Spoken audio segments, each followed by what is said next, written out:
You could have heard this episode 48 hours early on our Patreon, patreon.com/indieheadspodcast. By joining us for as low as $1 a month, you'll receive episodes early, gain access to our Discord server, and get yourself an Indie Heads podcast sticker. Main episodes go up on our Patreon 48 hours before it hits our public podcast feeds. But if you're hearing this via our Patreon feed, we thank you so much for your support. We especially want to thank our Real Ones Patreon supporters, including Georgia Mikowski, History of Violet, Ataxin, Delaney Mothman, Josiah Duncan, Marcy Anime, Matt Cameron, Alex Gershmanoff, Cal 50, Chance Holdup, Charles, Chris Wade, Commander of Beef, Gavin Forandy Freak, Grant, Griff, I Want a Girl with a Short Skirt and a Long Penis, Ian, Insomni Black, Jake Wald, Jamie Elward, Jay, Jenna LaFleur, Keep Autism Weird, Maze Farms, Mark Barry, Matthew Taylor, Max Kapazinski, Nicole Rifkin, Rena Kay, Robert Mariano, Sarah Moore, Tay, Tim Discount Prices, and Zach. And if you want to be amongst these names, consider upgrading to our Real One tier on Patreon, where you'll receive a bonus episode every month on top of other perks. And before we move to the episode, I just want to thank the rest of our Patreon supporters, including Jason Daphnis, Kevin Cookman, AJ Moser, Alec Felder, Alexis Davin, Ellie Eleanor, Bailey March, Becca Etienne, Cheddahz, Cody Gagan, Derek Pemberton, Eleanor Grams, Racer Red Baby, Eric Chow, Finitrice, Gavlin, Gator First 20, Holiday Kirk, Jack Tiggleman, Jacqueline Kadaga, James Boss, Jeremy Bull, Josh, Willie, Matthew Herring, Matthew McPherson, Midwest Maxwell, Molly O'Brien, Nato, Rainey Donaldson, Sarah L., Toonses, Vingle LaFleur, Will Griffin, and Will Forthrell. Anyways, though, enjoy the episode.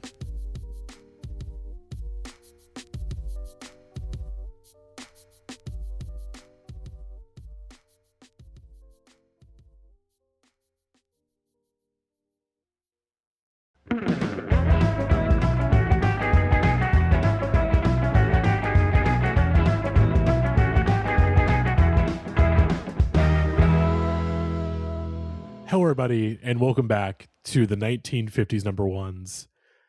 Our long national nightmare is almost over, as I'm joined by, of course, my co-host as always, Violet. Hello, Matty. Hello, Violet, and it's almost over. We are our McCarthyism mistake. meet in aspic fucking broken household 50s nightmare is almost to an end, and I couldn't be happier. This is my idea, and I regret every second of it.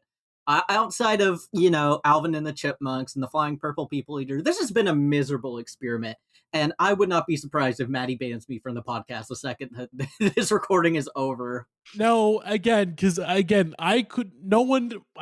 we could have known if we actually listened to these songs beforehand, but I could not have predicted how bad it was going to be. I thought that we would have thoughts on these songs. I thought there'd be some interest from us there, but it's just I have to remember that at least, and this is just speaking for me and me alone. This is not to implicate anybody else. I am a dum-dum. There's a reason why we pivoted away from being an indie music podcast, because I don't feel like I'm good at talking about that stuff all the time. I think they're in special case scenarios I can really get into the dirt and really dig in and talk about this stuff in a meaningful way. But if you started listening to this series expecting a serious history of this music, I'm very sorry. Obviously, we were never going to do that in the first place, of course. No. But even if we wanted to do that, what the fuck do we have to talk about here? No, the second rag mop showed up on our radar, any hope of this being any sort of actual music discussion was out the window. And the second rag mop was over, it was like the party was done, and we were sitting there basically cleaning up the mess for 9 episodes. But yeah, we're almost done. We're almost done, and I just gotta keep telling myself that, so I don't intentionally crash a plane into Clear Lake, Iowa, like our dear guest Insomni Black last week. Yeah.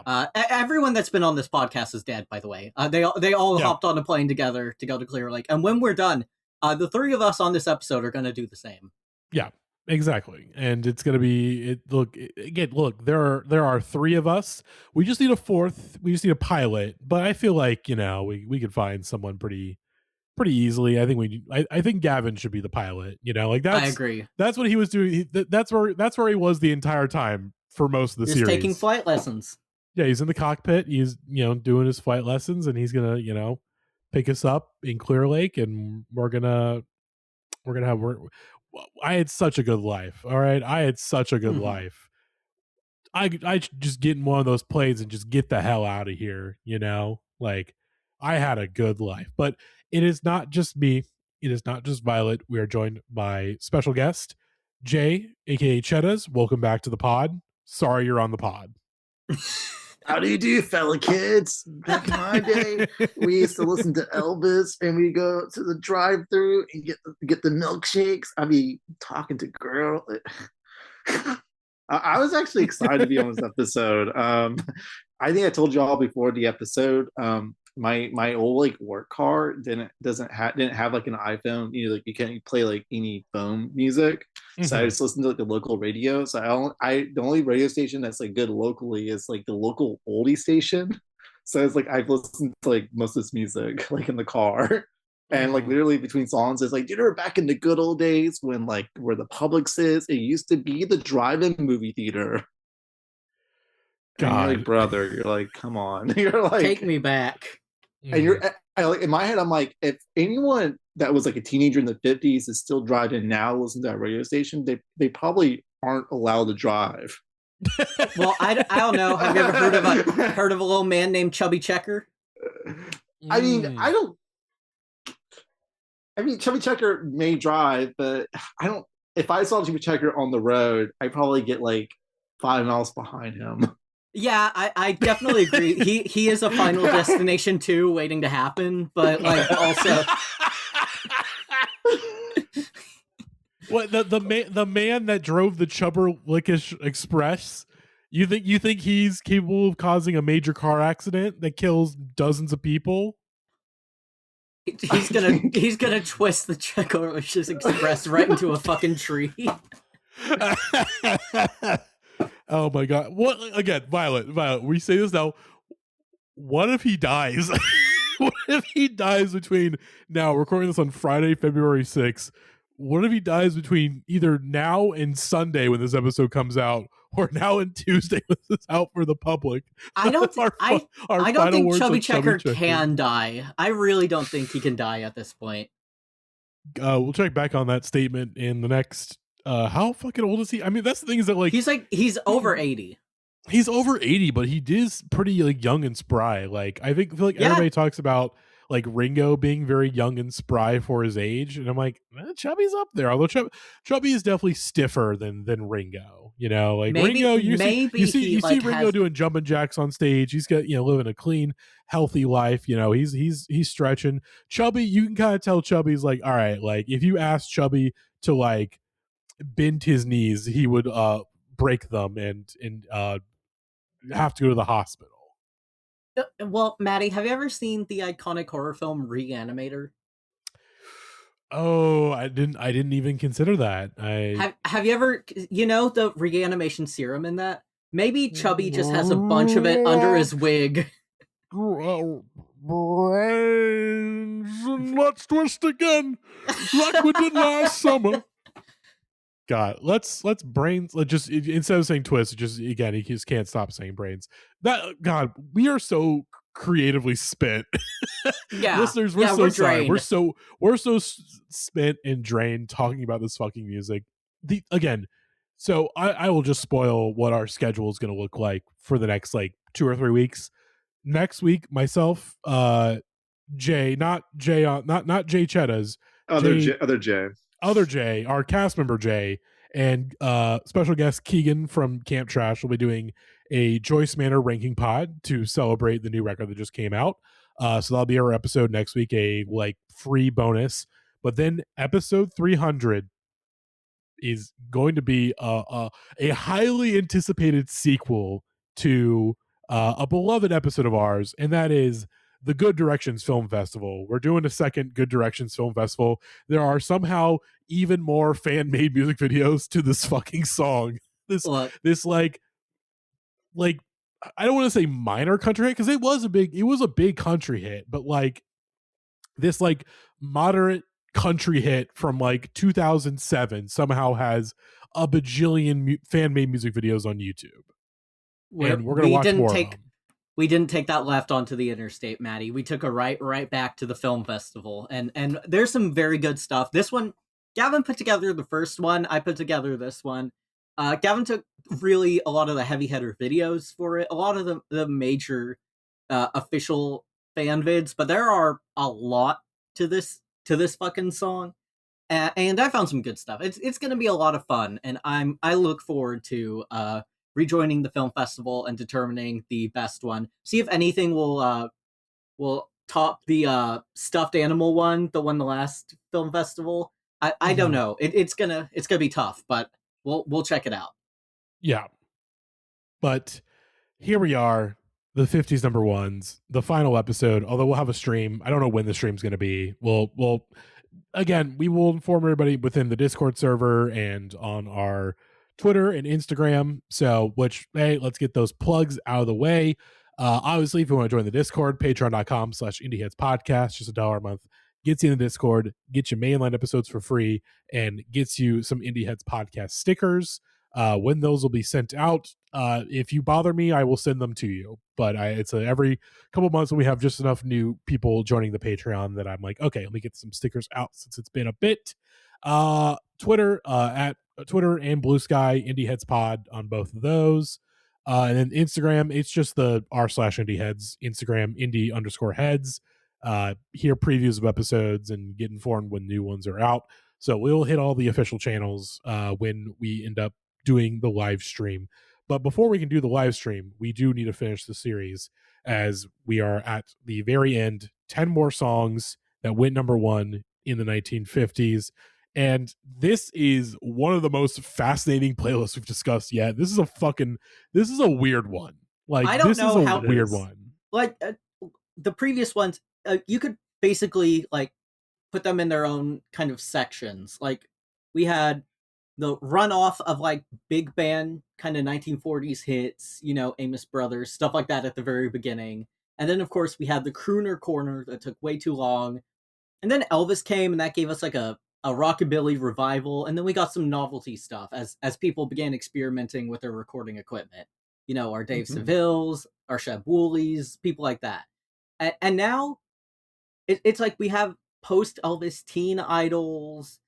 We have more stuff that's kind of in the same crooner vibe as the beginning of this decade. We have Elvis again. We have country. It really is kind of a grab back. And of course, we're going to get to the third fucking song on this episode, which it definitely confounds me. But we'll talk. We'll talk about A Man Named Baby in a little bit. But yes, we do have very good bookends for this episode.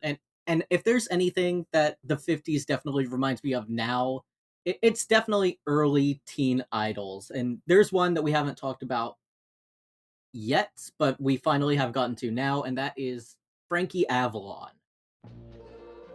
Yes, with the track Venus. This is a crazy one. Honestly, this is gonna sound crazy. This might be one of my favorite songs we've discussed so far in the series. I kind of sounds like Cindy Lee. It sounds like Cindy Lee. Yeah, I like it. I definitely, of the teen idols we've talked about, Frankie Avalon is definitely the one that has like the most potential. He's not like the Pat Boone and his Summer Love, I see talent in him, but also a lot of the stuff, it's very dreamlike.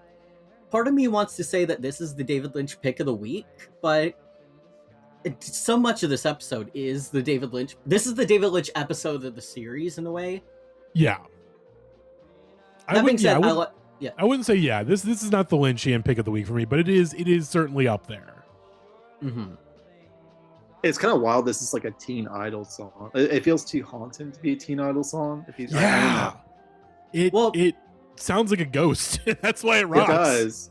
I like it for that reason, and there is a genre of 50s music that hasn't hit number one, that came about at the end of the decade and the early 60s, so we have not talked about yet, and that is death rock. And I'm not talking about, post-punk gothic death rock. I'm not talking about Alien Sex Fiend or Christian Death, 45 Grave. It's songs like Leader of the Pack by the Shangri-Las and Teen Angel, songs like that. And this reminds me of that. It's songs about basically like teens who fall in love and then one of them dies horribly. And this song reminds me of that without the death. And I think that's why I find it fascinating. Mm-hmm. It just, I it doesn't, I mean, it kind of sounds like stuff we've talked about before, but like, it does not feel like, I mean, in many ways, it doesn't, I wouldn't say it feels like a song from 1959. It feels like a song made by somebody trying to recreate the sound of 1959. definitely. That's a good point. Yeah. Because this song being number one is insane because just it sounds like, obviously from just an engineering point of view, it sounds terrible. Like it's so it's mixed. It just, the mixing engineering is just so shitty and lo-fi, but like that is its charm. Like it's crazy that this is a song that like that was loved in 1959, would probably be hated 10 years later, all the way until like maybe like early to mid 2000s, and then you get to like the late 2000s, early 2010s, rise of Bandcamp, sort of lo-fi, sort of a lo-fi revival of sorts, within the online space. Then something like this becomes like totally beloved and just like sounds just way ahead of the time by sounding exactly of the time of 1959. Like it is.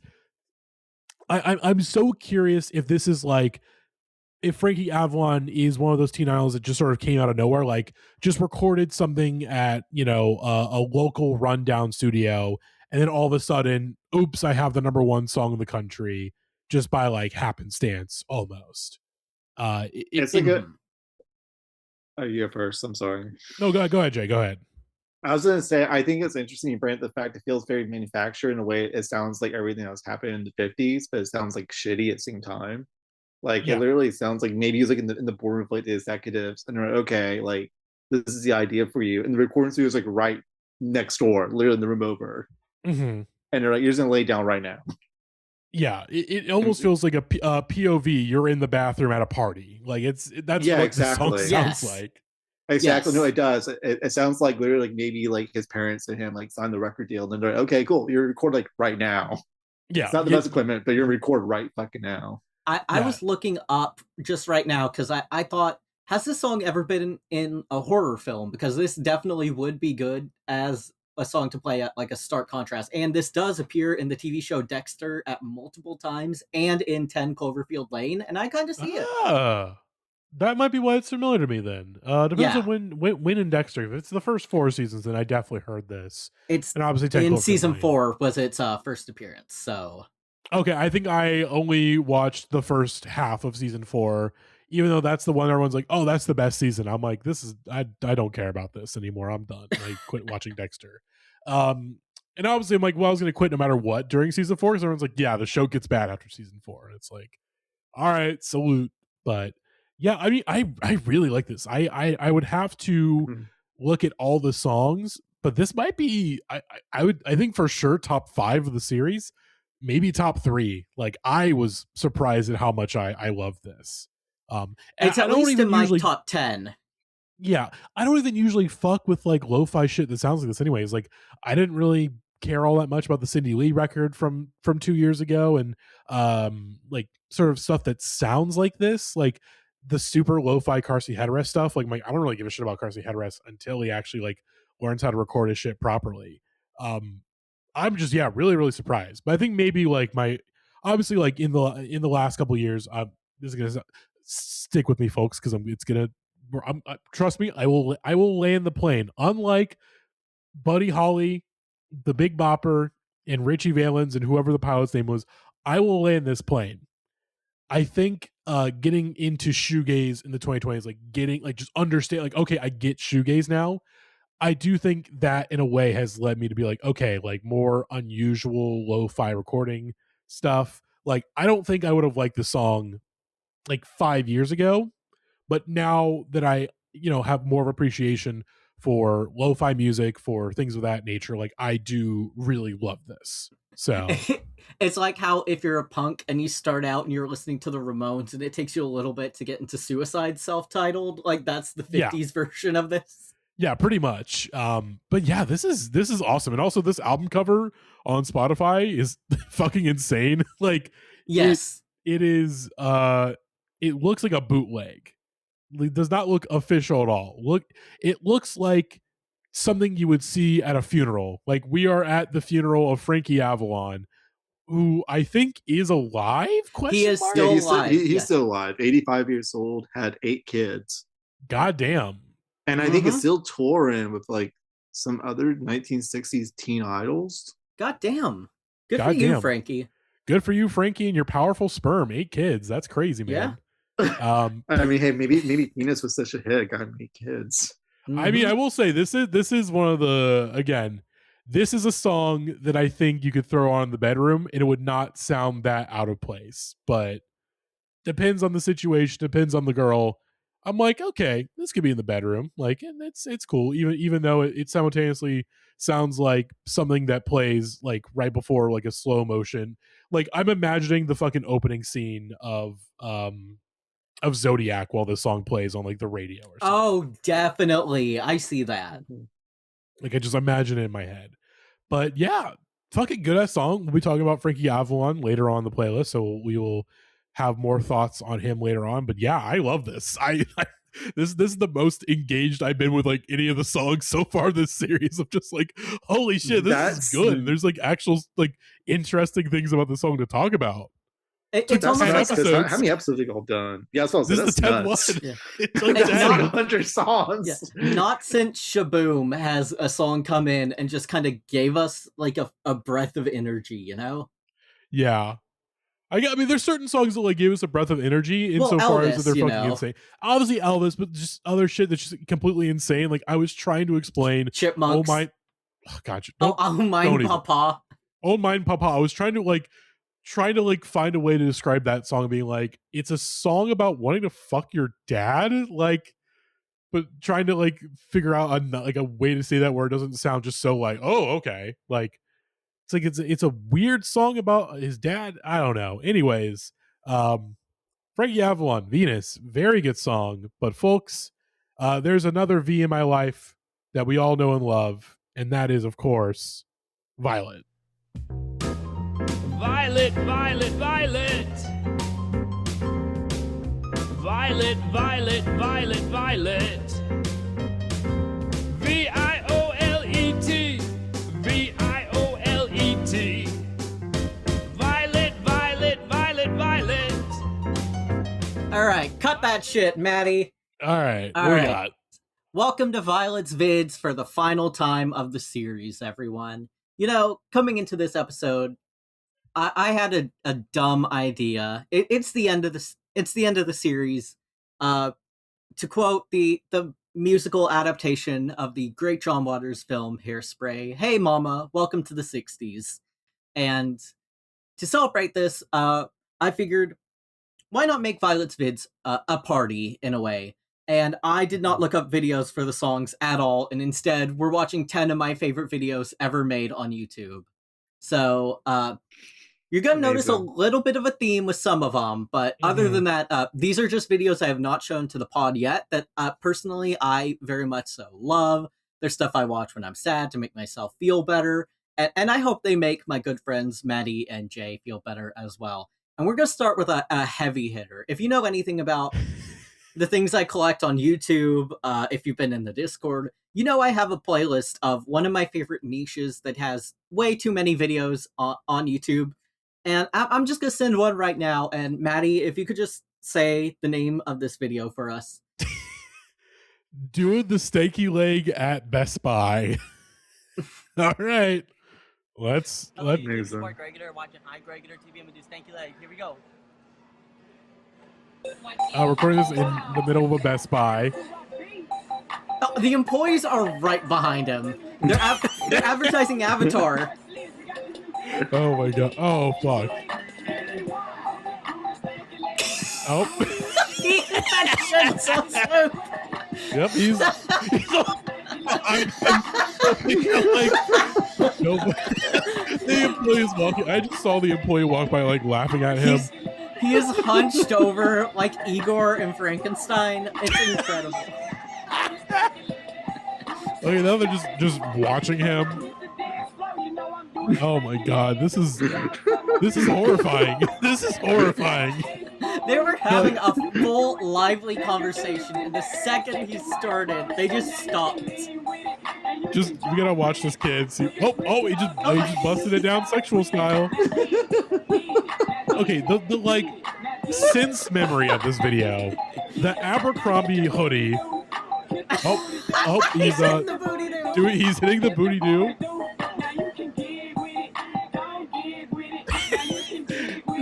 Like I will say he's like looking around like hoping that not too many people are paying attention, but also like he's not stopping. He's committing. Oh, the music stopped. There goes the music. Oh, he's looking at the camera. Oh, it's loading. Nope. All right, give up. All right, I give up. Oh God. Well, at least he has self-confidence. That's what the description says. And I should specify this is a YouTuber by the name of Gregonator. And this is just spoilers. This is not the last time that Gregonator does the stanky leg at Best Buy. Oh no. So we will revisit this king later on. Oh yeah, here's one of the top comments from 10 years ago. Reddit cringe member here. This is r/cringe approved. I don't approve of that. Which is again, this is r/indie has approved now. Yes. So yeah, this is now r/indie has approved doing the stinky leg at Best Buy.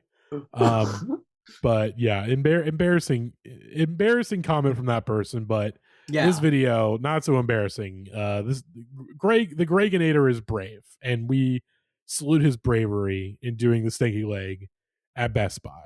So I should also mention shout out to Gregonator. He is a YouTuber with autism, so I don't like when people bully him, but he makes 4 types of videos, and I am a subscriber to the Gregonator. I don't watch all of his videos for a reason, but I do enjoy him because his content is A, him riding elevators, B, doing the stanky leg at Best Buy, C, the ones I don't watch, him watching like famous shock videos like 2 Girls, 1 Cup and stuff. And then one time, the only time he's really ever broken that mold in his videos is when he made a video of himself coming out as bisexual. So we stand by Autistic King. You know, shouts out. But yeah, shouts out to Greg. Let's get back to the playlist. We've got "Come Softly to Me" by the Fleetwoods up next. Another good one. It's another good one, I would say. Like this is. I enjoy this song a lot. This is another one I would say is a very Lynchian song. Also, how much do you think this guy got paid to go ski bop do bop for 2 straight minutes? Because I want that job. That'd be, oh my god, that's a dream job. I think this one's a classic. This is a classic one. Yeah, I mean it's literally the name of the record. "Come Softly to Me," the best of the Fleetwoods. So you know. But yeah, again, another good one, even if it is kind of like reheated Sandman nachos. Like, but you know, I think it's different enough from Mr. Sandman. Mr. Sandman had the kind of the backing clap beat. This is a much more mellow song, and that's kind of why I like it. Yeah, I mean, it is called "Come Softly to Me," so you know. Yeah, I think if I heard this song on a night drive, it would change my life. Yeah, I see it. It does sound like it sounds like a journal entry. Like it sounds like he's just writing to his journal and then like some that entry. I know there's something beautiful about it. I hear this song a lot on my oldies radio station I listen to, and every time I do, I always like turn it up. I'm always like this. Like, I'm gonna listen to this all the way through. So it's good. It's great. It's crazy that the last episode of the series is the one where we're starting to like the music. Like we've listened to Elvis and we've listened to songs that I like. But it took until the very last one where it's like, oh yeah, music can sound good and not just energetic, you know? We used to just say songs were great if they had like drums on them at the start of the series. And now we're listening to actual compositions. And it's like, oh yeah, I like music. Music is my life. Addison Rae was right. Look, as a great man said, when music hits, you feel no pain. So amen to that. I feel like, unfortunately, though, I feel like we throw off like 2 bangers and it starts getting kind of crazy after this. Oh, well, yeah. Oh, yeah. Well, we'll get there. Spoilers. We'll fucking get there. We're like, oh, we like 50s music now. That's like, wait, there's gonna be like not for long. But yeah, just because there was a point when I was listening to this today that I was like, cool. Like I don't know. It was bad. It was pretty bad.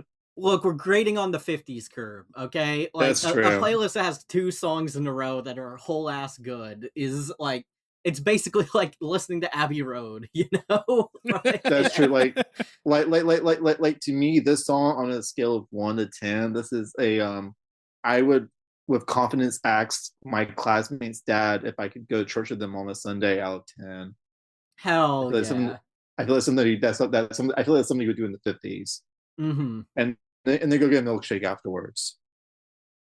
Yeah, I think we should get milkshakes on the stream. Like, oh yeah, I might have to stop at a cookout or something and get a milkshake before we. That sounds kind of good, actually. I might have to do that after this episode. Mm-hmm. Put up a poll in the Discord, and whatever the milkshake flavor the Discord picks, I will make. Okay, yeah, you'll make. I won't do that. I'll do it. I'm picky. I'm just getting a vanilla milkshake. I'm gonna call it a day. Like I'll just have fun with that. But yeah, again, good song. Just again, nice little soft song. I don't. Again, not as much to say about compared to Venus, just because Venus is just so fucking weird compared to the other stuff we've discussed so far. But this is just like standard, like platonic ideal of like this kind of 50s song. So I think a good comparison on how to do a song like this right versus wrong is on that very first episode of the series. We listened to that "Good Night Irene" song. They kind of had similar vibes to this, and that one was it was only like 3 minutes long, but we thought it was a dirge because there was just no energy to it. And this song kind of has that same kind of going for the peaceful, like mellow vibe as Goodnight Irene, but they did it so much better. And as much as I'd like to trash the 50s, things are getting better as Elvis is going to Germany, you know, until we get to Itsy Bitsy Teeny Weeny Yellow Polka Dot Bikini and all that shit. But for now, things are good. And speaking of things that are good, here's my next video, Matty. This one I found for Gavin, but Gavin isn't on this series. Gavin's moving right now. He's moving apartments, so like I can't fault him for not being here right now. But we're thinking of Gavin. We just assumed he wasn't. Again, at a certain point, I stopped adding him to the group chats. Like he's not going to be here. He's not responding. It's Gavin okay. Gavin made the smart. He was the Waylon Jennings of this series. He knew that we were on a plane that was about to crash, and he wisely switched seats with Max, who I guess is the bopper in this situation. Yeah. Well, no, I'm the bopper. Okay, Matty is the bopper. He would be. I mean, I guess Buddy Holly. That's what the art is Buddy Holly. So yeah, that's fair. Or Richie Valens. Anyways, what we got? Let's do some Sunday brunch with Joan Soda. Oh no! Oh no! I don't think I've seen this one. Let's so I have to be so serious. This guy is actually with Joan Soda. When I first saw this, I thought it was the guy that plays Colin Robinson in What We Do in the Shadows in a wig doing a bit, but it's not. How do we not talk about this during the actual Joan Soda episode? I wasn't on that one, so. You know, Jones has been putting our fans' pictures on the label since 1996. Part of our charm. Please send your photos in if you want to get on there too. Oh, ew, don't like that. I cannot stress enough. This is not a guy doing a bit. This guy works with Joan Soda. And he's not wearing like a Halloween wig or anything. That's his actual hair. I mean, it could be a wig. It could be like a toupee or something. True.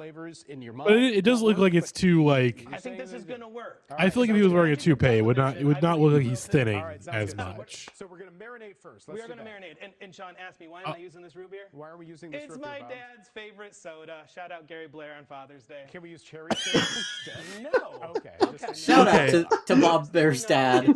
All right, I've heard the words marinate, and we do things I know what that means. I know what I'm about to witness, but it's like. All right. So part of the process to have. I'm in the car. Right.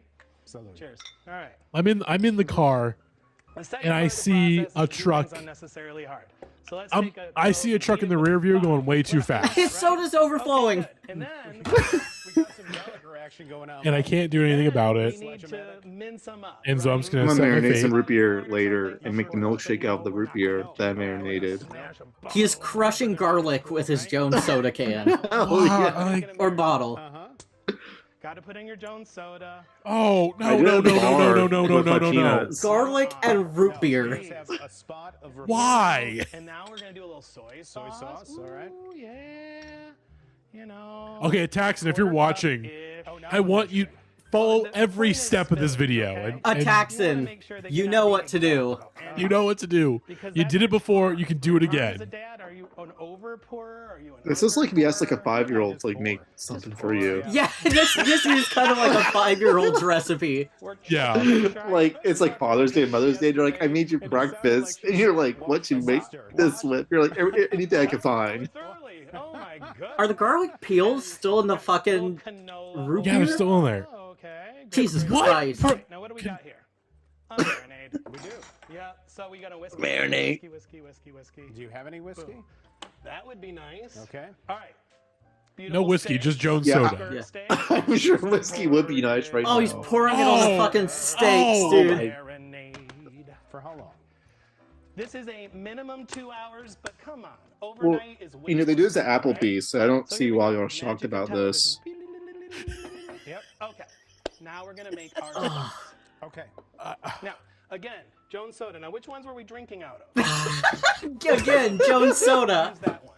But Jones certain soda. Strangers use a fresh soda. Okay. Okay. You know, of course. Oh, open a new one. Pour soda in here. You can't eat at everybody's house.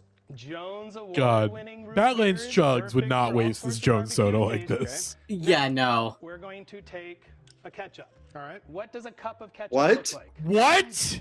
What? Doesn't Yeah, that's what Jones needs, is more fucking sugar in it. apple cider vinegar. All right. Oh, dude, Give it a what the little tang. fuck? Uh-huh. He's basically making like barbecue sauce, but What makes worse. everything extra Yeah, yummy? what? Sugar. Brown sugar. All right. How much fucking sugar are you putting in this Yeah, shit? see, Sean knows this is dad measurements right here. Fistful. I'm gonna find out this guy had a heart attack like 3 years ago or something. I swear Yeah. to God. You're a Simmer very good whisker. in the refrigerator. Magic of television. Actually, the I- Jones soda guy remind Now, before we Go serve ahead. this wonderful thing, the Jones I soda know guy that reminds me of you like serve someone root you beer get soda high sandwich. with, and he's like, Yeah. oh, he's like, I'll cook something up.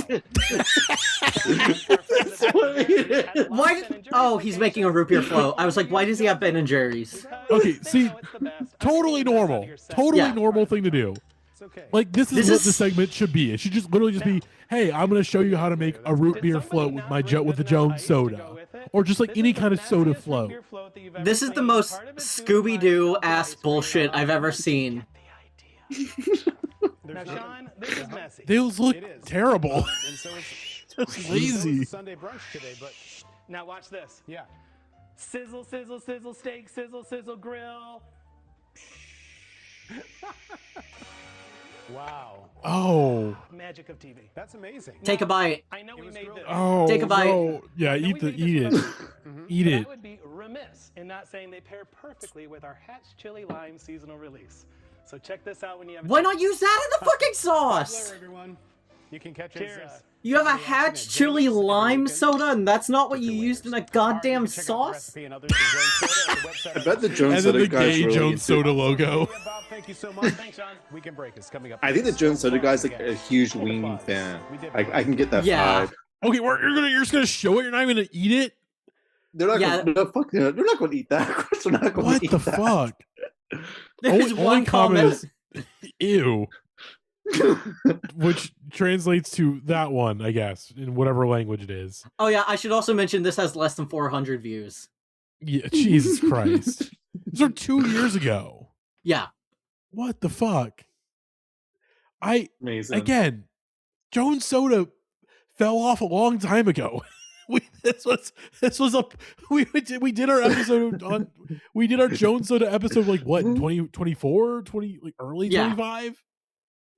It's Maybe fallen it's like off. an arc- Maybe this is like an archive episode. They just segment they never uploaded, and they found it one day. They're like, "Oh, we should probably upload this." It's entirely possible. I don't know. They Oh, could have but- left that one in the vaults. Yeah. Yeah, no, what the fuck? I hated that. That was visceral. Yeah. That was visceral. Yeah, yeah. Oh my god. All right.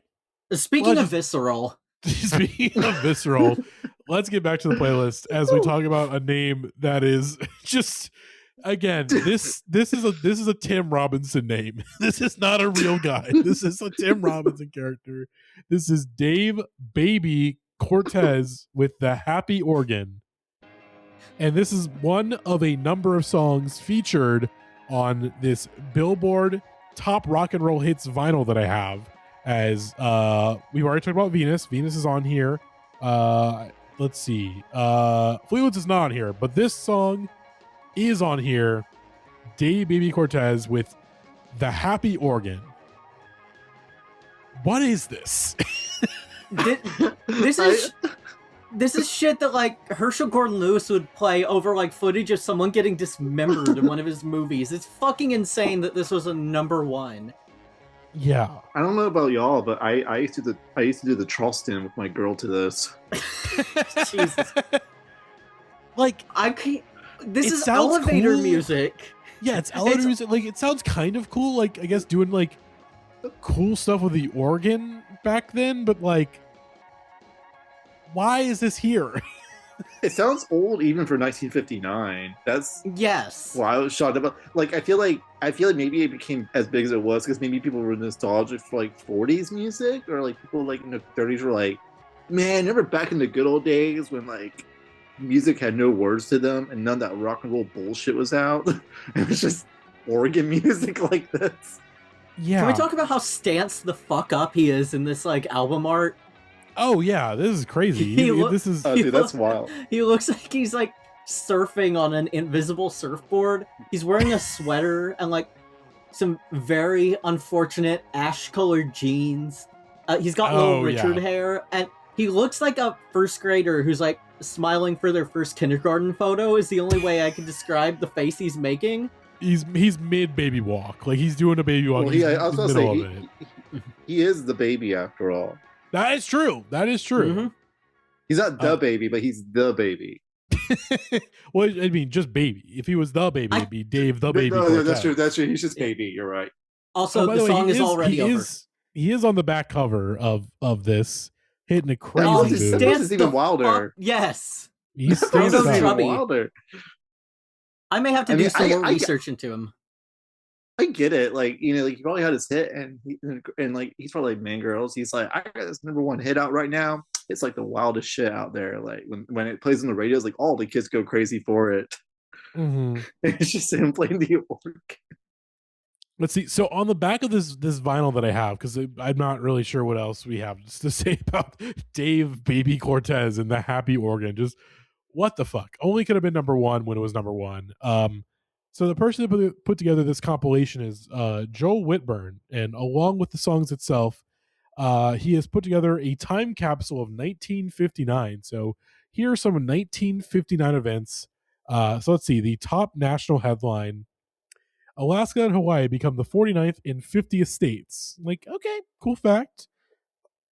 All right, we got top international headline: Cuban dictator Fulgencio Batista flees and is replaced by Fidel Castro. So that's Shit. that's a fun little fact to put on your Happy Fun Times Rock and Roll Yeah. 1959 compilation. Top trend: compact cars make their first significant inroads into the U.S. market. So, Wow, holy shit. top fads. Top fads. Here we go. Jamming people into phone booths, Barbie dolls, and bikinis. Fuck Yeah, yeah. man. Bullying was just a fad. Bullying died after 1959. It didn't Yeah. exist after then. Oh, I found out something cool about Dave Baby Cortez. He What you got? retired from music pretty early on and didn't release new music until 2011 when he made music with Lonnie Youngblood, who played fucking saxophone with Jimi Hendrix, and Mick Cullen of the garage band The Gories, which is actually kind of a fucking stellar That's- lineup. That's That's kind of pretty sick, sick. actually. Yeah. Unfortunately, he did pass away in 2022, and it was not publicly reported until last year. Oh, But that that's being sad. said, this is insane. I think it's crazy that this song went #1. It's 2 minutes of just a guy playing the organ, but you know, rock and roll was still in its infancy, so I see why this would be very much so appealing in a days where this was not like phone hold music for your doctor's office, I understand, but maybe it's just the years that have made it so this is kind of unreachable to us as hit music. But I'm not mad at it. It's entertaining that a man named Dave Baby Cortez got to number one with 2 minutes of him dicking around on an organ. So I respect him. Yeah, I feel like I could say something like this is like pioneering, like this, precedes like synthesizers and stuff. Like it's influential in that way. But like I don't know. I don't know that for certain. But I don't even know if it's like influential. It just sounds like a guy. I don't know. Yeah, like it sounds like a guy playing. Yeah, it's a novelty. Yeah, and like you can definitely tell it's a one-hit wonder. I always hate like looking at numbers for songs, but like I'm looking at your Spotify screen right now. Like this has like almost like 2,500,000 plays. The next one has like 11,000 plays. Like this is definitely his only. This is definitely his only hit. Yeah, it only has that many streams because I presume it's on like some playlist of like all the number one Billboard Hot 100 hits, and like that's the only reason it's got this many streams. So yeah, exactly. But still, we salute you, Dave Baby Cortez. Your awesome name and your okay enough song. So shouts out to Davey. Shouts out to the baby. Shouts out to the baby. Baby. Not dub it. We are not dub shouting baby out. yet. No. Look, I may be homophobic, but I'm not that homophobic, okay? I'm not that kind of I mean, Matty, you live in North Carolina right now, so you're in the baby's land. Oh, that's true. So I see. This is why I don't enter Walmarts while I'm here, because I'm scared. I don't want. I can't enter Walmart's because of the baby, and you can't enter Targets because of J. Cole. Oh yeah, gotta be careful. If you live in North Carolina, the baby's basically like Nemesis from Resident Evil. He'll just punch through the wall and start chasing you. Oh God, fuck. All right, what do you got for us, Violet? What joys do you have for us, Matty? I brought a different kind of video. I know Sunday Brunch with Joan Soda was kind of gross, and I figured it's time for something completely different. So I'm sending over. Let's see, Public Stanky Leggin at Best Buy. Oh God. Oh no, I'm looking at the fashion in the thumbnail. I am immediately traumatized.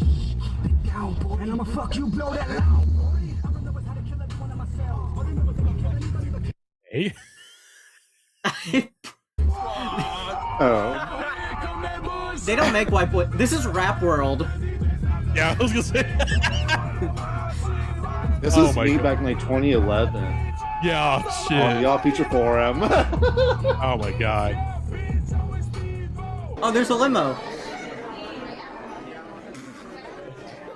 The hair, the.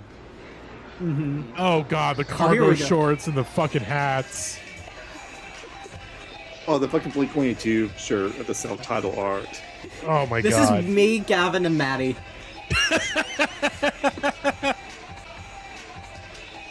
Oh my God. Every man in this video is a father now. I can almost guarantee it. I can guarantee you that every man in this video has a child now. Oh, thank God they kind of stopped. They're listening to Flow Rider. Oh my God. God. Oh, I was right. Yeah, first song is Wild by MGK and last is Whistle by Flow Rider. Can I tell an MGK story really quick? Yes, please. Okay, so I remember when Wild like what was that? What was the big song? What was this? He's I'm a wild boy. It was like 2012. I think I was in my math class, and we had substitute that day, and this kid just starts rapping the MGK song like on top of a desk. Oh my and fucking pulls God! Out a ball of liquor from his zipper, like his pants zipper, like yeah.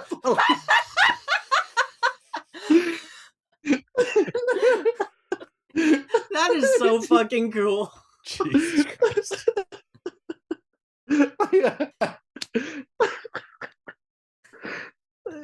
It's like the only every time I think about MGK, I think about that moment now. I think it's beautiful that white boys around the world they all kind of have a hive mind when it comes to MGK, you know? Oh my God. Shouts out to MGK. Shouts out to Will for Thrill. Shout out to Will for Thrill. The biggest MGK fan that I know, personally. So, all right. Back to the playlist. Let's keep it Nice to moving. the playlist. Up next on the playlist, we've got Kansas City from Wilbert Harrison. I feel like this one is I don't think this is an original, but I know there's a different version of the song by a famous artist. Let me double check on that, because of course I believe I'm trying to remember which Beatles record it is, but the Beatles do end up doing a cover of the song on one of their early records. Mm-hmm. I'm sorry, So- but back to MGK, the song was Wild Boy. It was Wild Boy. It was Wild Boy. I just want Hell to yeah. clarify that for anyone, for the MGK fans out there listening to this. So Yes. Let's see. Okay, Kansas City rhythm and blues song written by Jerry Lieber and Mike Stoller in 1952, recorded by Little Willie Littlefield the same year as These are not KC real people. Loving. Please click a Little Willie Littlefield's page. I want to see his actual. I want to see legal what he name. looks like. Yep, that's Well, his that's a actual Little name was Willie Littlefield. All right. Hell yeah. I bet Oh if my we God. asked Ian about this guy right now, he would know. Oh, by the way, happy birthday, Ian. Happy birthday, Ian! When we're recording this, Happy this is birthday, your Ian. birthday. It's your birthday. Also, his name when he recorded the song was KC Lovin', that's awesome. Just like, all right, we're recording a song called Kansas City, so just so people know, like I'm KC Lovin', Kansas City Lovin'. You know, just to really, Yeah. really hone it in there. Yeah. Or wait, the song was titled KC Loving. Oh, okay. I thought he was KC Lovin'. No, Like but a that would've Batman been- Bruce Wayne kind of thing.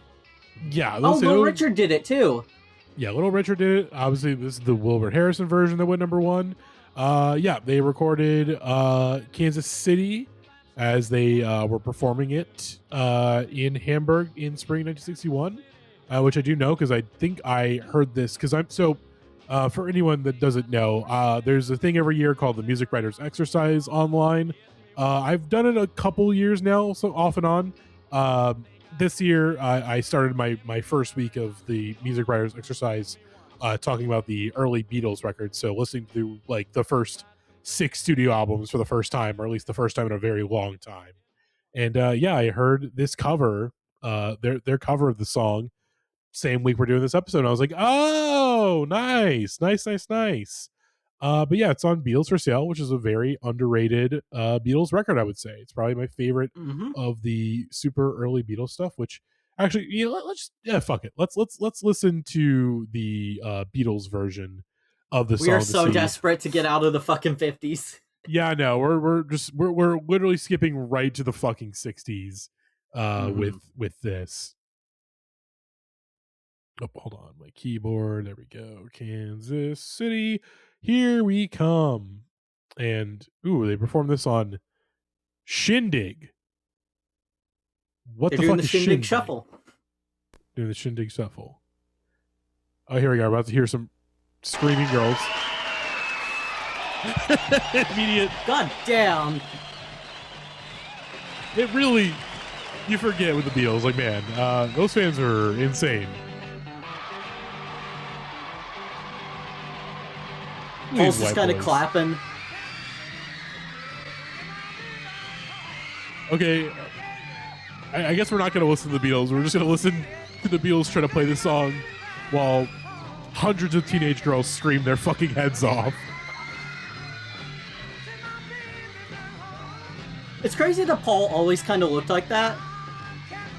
Yeah, he's a little cutie pie. Yeah. God, it is a miracle that like all these guys ended up relatively normal considering everything that happened to them in the Beatles. Yeah. Like, I mean, we're watching Toxic Yowie on the stage right now. John is not with Paul. You know, he's over by George. mhm. Do y'all remember when Sean Lennon posted Happy Pride with a picture of John and Paul together? No, I did not know. I mean, I there need was to. I need to Go, go go. first. No, I was gonna say I'm seeing Sean Lennon play with Primus this summer. I kind of want to find that picture and like print it out so I can just hold it up in the Yeah. air for Sean to see. I was gonna say, I think like Sean posted some dumbass tweet and someone quote tweeted saying, "Your dad jerked off." Paul McCartney jerked off your dad. Mm-hmm. That's really like the best response. That's like the best response, honestly. Yeah. This is a fun cover. This is a fun cover. It's fun, yeah. But definitely one of the lesser cuts on this record, I would say. But still, a good time. Yeah. Look at these boys. They're having fun. I mean, it's the Beatles. I can't be mad at it. I grew up on these boys. Yeah. I feel like we haven't really talked. You know, fuck it. Beatles sidebar. We're doing an official Beatles sidebar here on the 1950s number ones. Because I'm not sure when we'll end up getting to like 60. The Beatles episode. Yeah, the Beatles episode. If we inevitably do a 60s number one series. Violet, what is your favorite Beatles album? Let's see. Well, Abbey Road was the one that brought me to the ball, so to speak. My mom had a CD of that in the car alongside the One album with all the number one hits. So that was kind of the first album I knew front to back.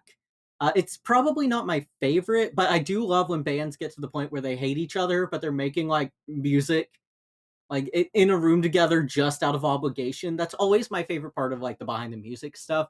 But if I had to be honest, I know it's kind of a predictable one, but I think it might be Rubber Soul. That's the one that resonates the most with me personally. In My Life is the best love song ever written. It's front to back. It's great music. Paul is my favorite Beatle, and I think he's going crazy on the bass on that one. George finally gets to shine a little. And it's just some really good Lennon McCartney work. And of course, shout out to my boy Ringo on the drums. We all love that boy. So, Maddie, what would you say is your favorite? Peace and love. Peace and love. No more fan mail. Peace and love. I'm warning you with peace and love that my favorite Beatles album is Revolver. I think Revolver hits a nice like middle ground between like, okay, they're not quite at the psychedelic era just yet, but they're doing crazy experimental shit in the studio, but they've also had the maturity of the songwriting on Rubber Soul, which Rubber Soul I listened to for the first time either the first time yesterday or like the first time in a very long time. And yeah, that record is just like fucking awesome. Like Rubber Soul is just like it really like going from like Help to Rubber Soul. Like I know people fuck with Help and those early Beatles records, and they're very good records, but like the stark difference between like going from Help to Rubber Soul, it's such a stark difference between those two records of like, okay, Bob Dylan showed these white boys weed and it changed them forever. Yeah. Shouts out to weed, shouts out to Bob Dylan.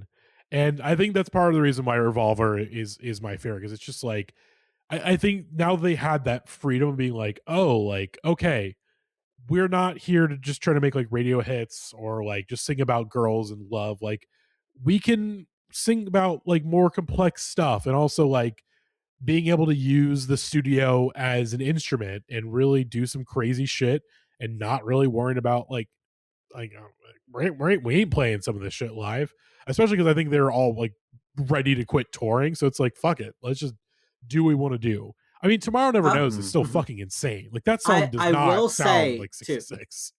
While Rubber Soul is my favorite Beatles album, two of my favorite Beatles songs ever are Eleanor Rigby and Your Bird Can Sing. Both of those are on Revolver, so it's not like it's far off from Rubber Soul. I like both of those albums better than Sgt. Pepper's. I know the Rolling Stones' ass opinion is that Sgt. Pepper's is like the best album ever, which I would say it's definitely super influential, you know?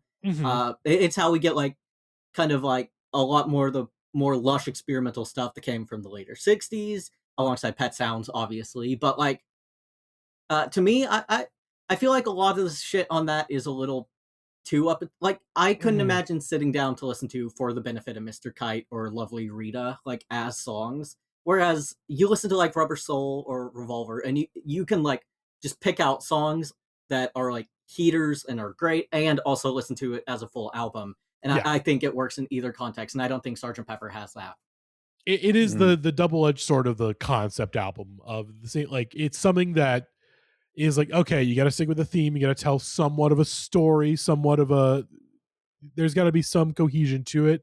But then you do have the threat of being like, hey, you're a little too far up your own ass, or, you're having to find ways to make these songs fit together in a way that's cohesive without sounding too like monotonous. And I think Sgt. Pepper's kind of suffers from that a little bit of like, it's a little, I won't say samey, but like there's a bit more of a wild abandon on Rubber Soul and Revolver.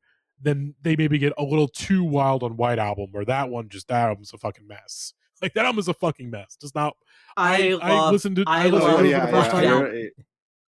I need to go back to White Album. I need to go back. I think White Album might be like my second favorite. I love White Album, but I could not imagine sitting down to listen to some of those songs. I mean, I think the good stuff on it is some of the best Beatles work ever. Obviously, While My Guitar Gently Weeps is like just transcendentally good. Yeah. But also, it's like immediately followed by Bungalow Bill, which I find stupid as fuck. Oh, God. Also, it has the best song ever, Honey Pie. Oh, yeah. God. I mean, yeah. Guitar Gently Oh, no. Weeps. Wild Honey Pie is the best song ever. Yeah. I mean, Back in the USSR is great. Obviously, Helter Skelter is great. Fucking Happiness is a Warm Gun. There is very good songs on this record, but yeah, it is Revolution 9. God, Revolution 9. Julia's sick. I love Julia. Mm-hmm. It's a fucking mess. It's a messy record, and that's its appeal. My Beatles thing is when I was in middle school, I didn't grow up listening to the Beatles, but when I was in middle school, I kind of got into the Beatles for a little bit because my art teacher recommended me to listen to them. And I think I liked the psychedelic stuff more when I was in middle school, but I got back into them a few years ago, and I came away liking the earlier stuff more, which was weird, which I thought was unusual, like the jingy pop stuff. I mean, I'm not too good for the Smiths, so I'm not too good for early Beatles as far as like jingly pop songs. Yeah, and see, like I like those like Cherry Red record comps a lot of like the 80s and 90s stuff that like came out from Europe that like wasn't like popular, and like I like Smith stuff. So like I think A Hard Day's Night is like my favorite Beatles album, which is weird. Like I know it's like probably not. Yeah, I don't know. I like it. It has my favorite Beatles song on it, which is hold on. Sorry, I have it pulled up. I'm Just Happy to Dance With You is probably my favorite Beatles song. So that's a great fucking song. Great song. It is. So again, there's lots of highlights on those. I mean, like I said, all the early Beatles stuff is good, and like I know I listened to Live at Star Club 1962 for the first time today, and I would disagree, but I do understand some people's impulses in saying like that is the best Beatles stuff is like the please me stuff, like the stuff they were doing like live in Hamburg. Like I understand thinking that's the best iteration of the Beatles. Like not for me. I very much prefer, obviously I've already seen Revolver and Rubber Soul and some stuff obviously on the later records, but like totally understand because like I mean listening to this Live at Star Club, it's like holy shit, this band's got like a shit ton of energy. Like this is like it's punk before punk exists. Like it's kind of rad. It's very garage rock, which is kind of funny because like I mean Americans were doing like garage rock, but they kind of had a reason to with like the war going on and stuff, and like the Beatles didn't, but they kind of did it better.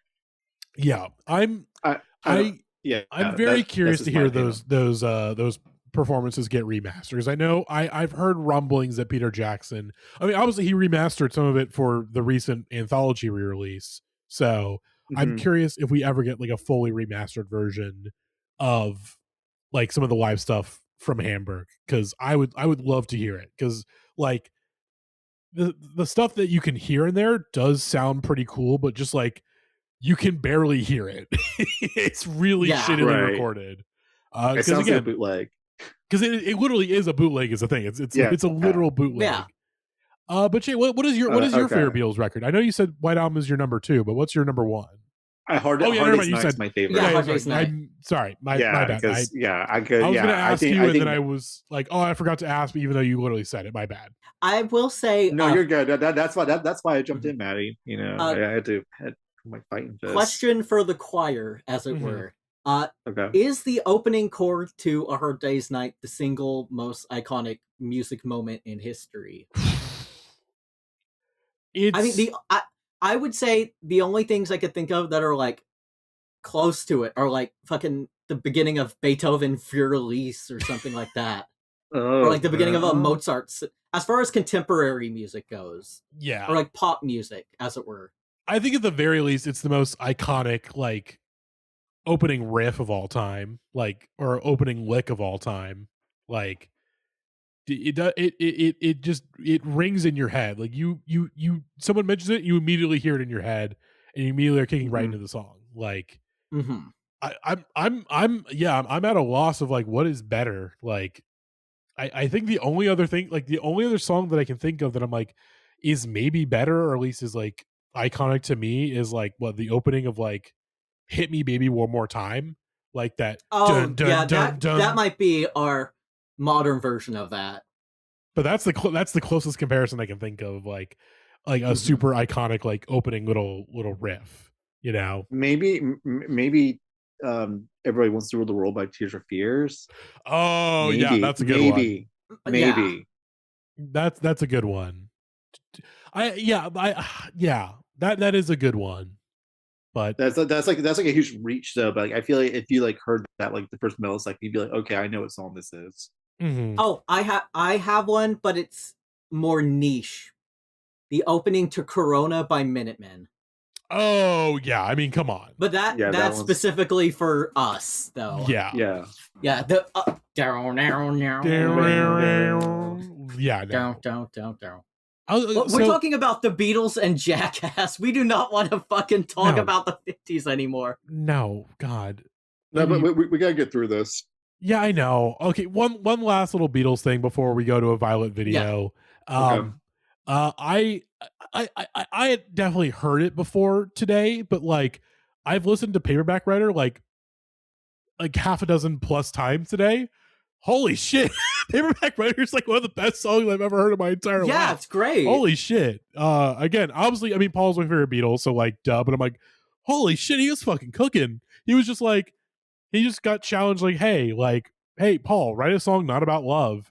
And he saw Ringo reading a book and was like, okay, bet. Gonna go write one of the greatest pop songs of all time. Like, just shit it out in like a fucking day. What the fuck? Who's your favorite Beatle, Jay? I think me and Matty are firmly in Team Paul, but I want to know who your favorite is. It's definitely Team Paul. Oh, hell yeah. Yeah. I love the Paul stuff in the 70s. Like, I think he was trying to like make like an animated kids show like about a bear, and like he wrote like the theme song for it. You can find on YouTube. That shit's sick.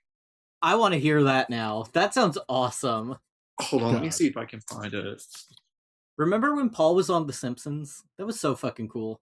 That episode, like, I never watched that episode because I was a pescatarian, and I was like, okay, this is cool as fuck. I mean, oh God, Rupert song. Let me get this.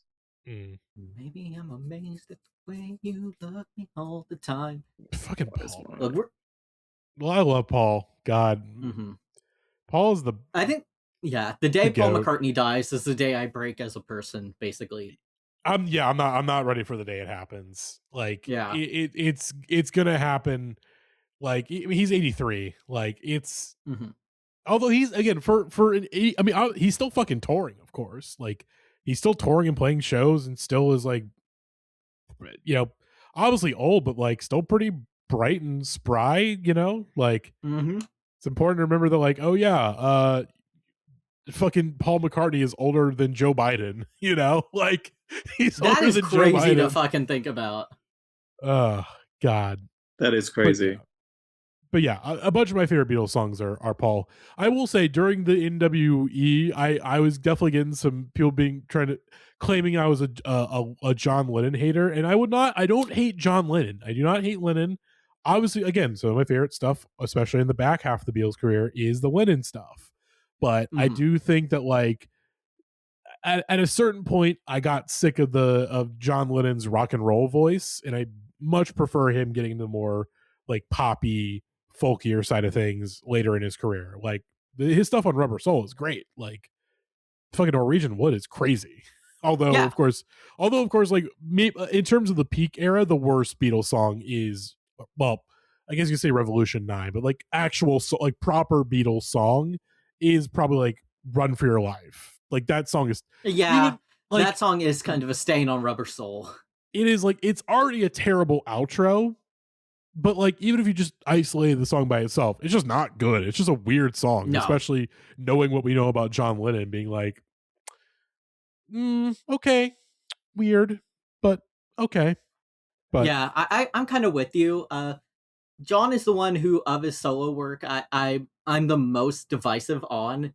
On one hand, he'll make some really great stuff. I think we all agree that John has good stuff. But people always love to rag on Imagine. I'm not a big Imagine head.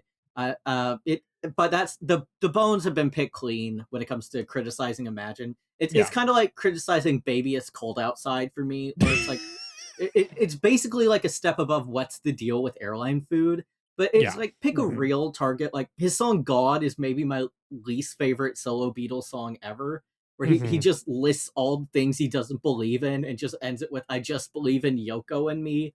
And it's like, it's kind of proto-internet atheism in a way that really sours on me. Especially when the line before it is, I don't believe in Beatles, and yet he always has Ringo and George like collaborating with him on all his stuff. It feels hypocritical in a way that I don't rock with, but I think that John Lennon is just an easy target for like first rock music criticism. Just because he's a very flawed man. He's a little, he's a little bitch, and I say that with love, with peace and love. John Lennon is a little bitch, and here's the thing with Imagine. Here's the thing with Imagine, Violet. We would not get Imagine There's No Peter without. Oh fuck yeah. Okay, I so think I'm pro I can't Imagine Imagine for that. because we get Imagine There's No Peter. So we, again, you gotta think on the bright side. But anyways, Beatles discussion over. We got to get back to the songs. But before we get back to the songs, we have a Violet video on deck. Violet, what do you have for us? Okay, I pulled. I'm sorry, Maddie. I pulled a clip from a TV show. I know I shouldn't do that for the podcast because I worry about copyright and things like that. But I don't think people are paying attention to copyright on this show because the lead of it is in prison for doing things he shouldn't do with minors. If you grew up like me watching TV, you may remember a little show called Seventh Heaven, a very religious Christian family drama. I never watched it, but I remember people ragging on it online a lot. And there's just one scene that sticks out to me as being fucking hysterical, and that's when the dad finds a joint, and we're gonna watch that. This is my favorite moment in TV history. Oh God! All right. All right, I'll get straight to the point. I found marijuana in the house. And while I never thought of myself as the type of father who'd have to drug test his kids, I'm willing to do just that if that's what it takes to find out who brought a joint into this house. Dad, Lucy found something too. Dad, I found a joint in Mom's dresser drawer. I was just looking for a scarf because I needed something else to go with my outfit. I didn't think you'd mind. But then I stumbled on the joint. Mary and I didn't know what to think. I mean, it's really none of our business if you and Dad want to. Don't finish that sentence. I assume that you're referring to this. This joint. Same joint I found by the front door. Same Front joint your mother door? then put into her dresser drawer. Oops.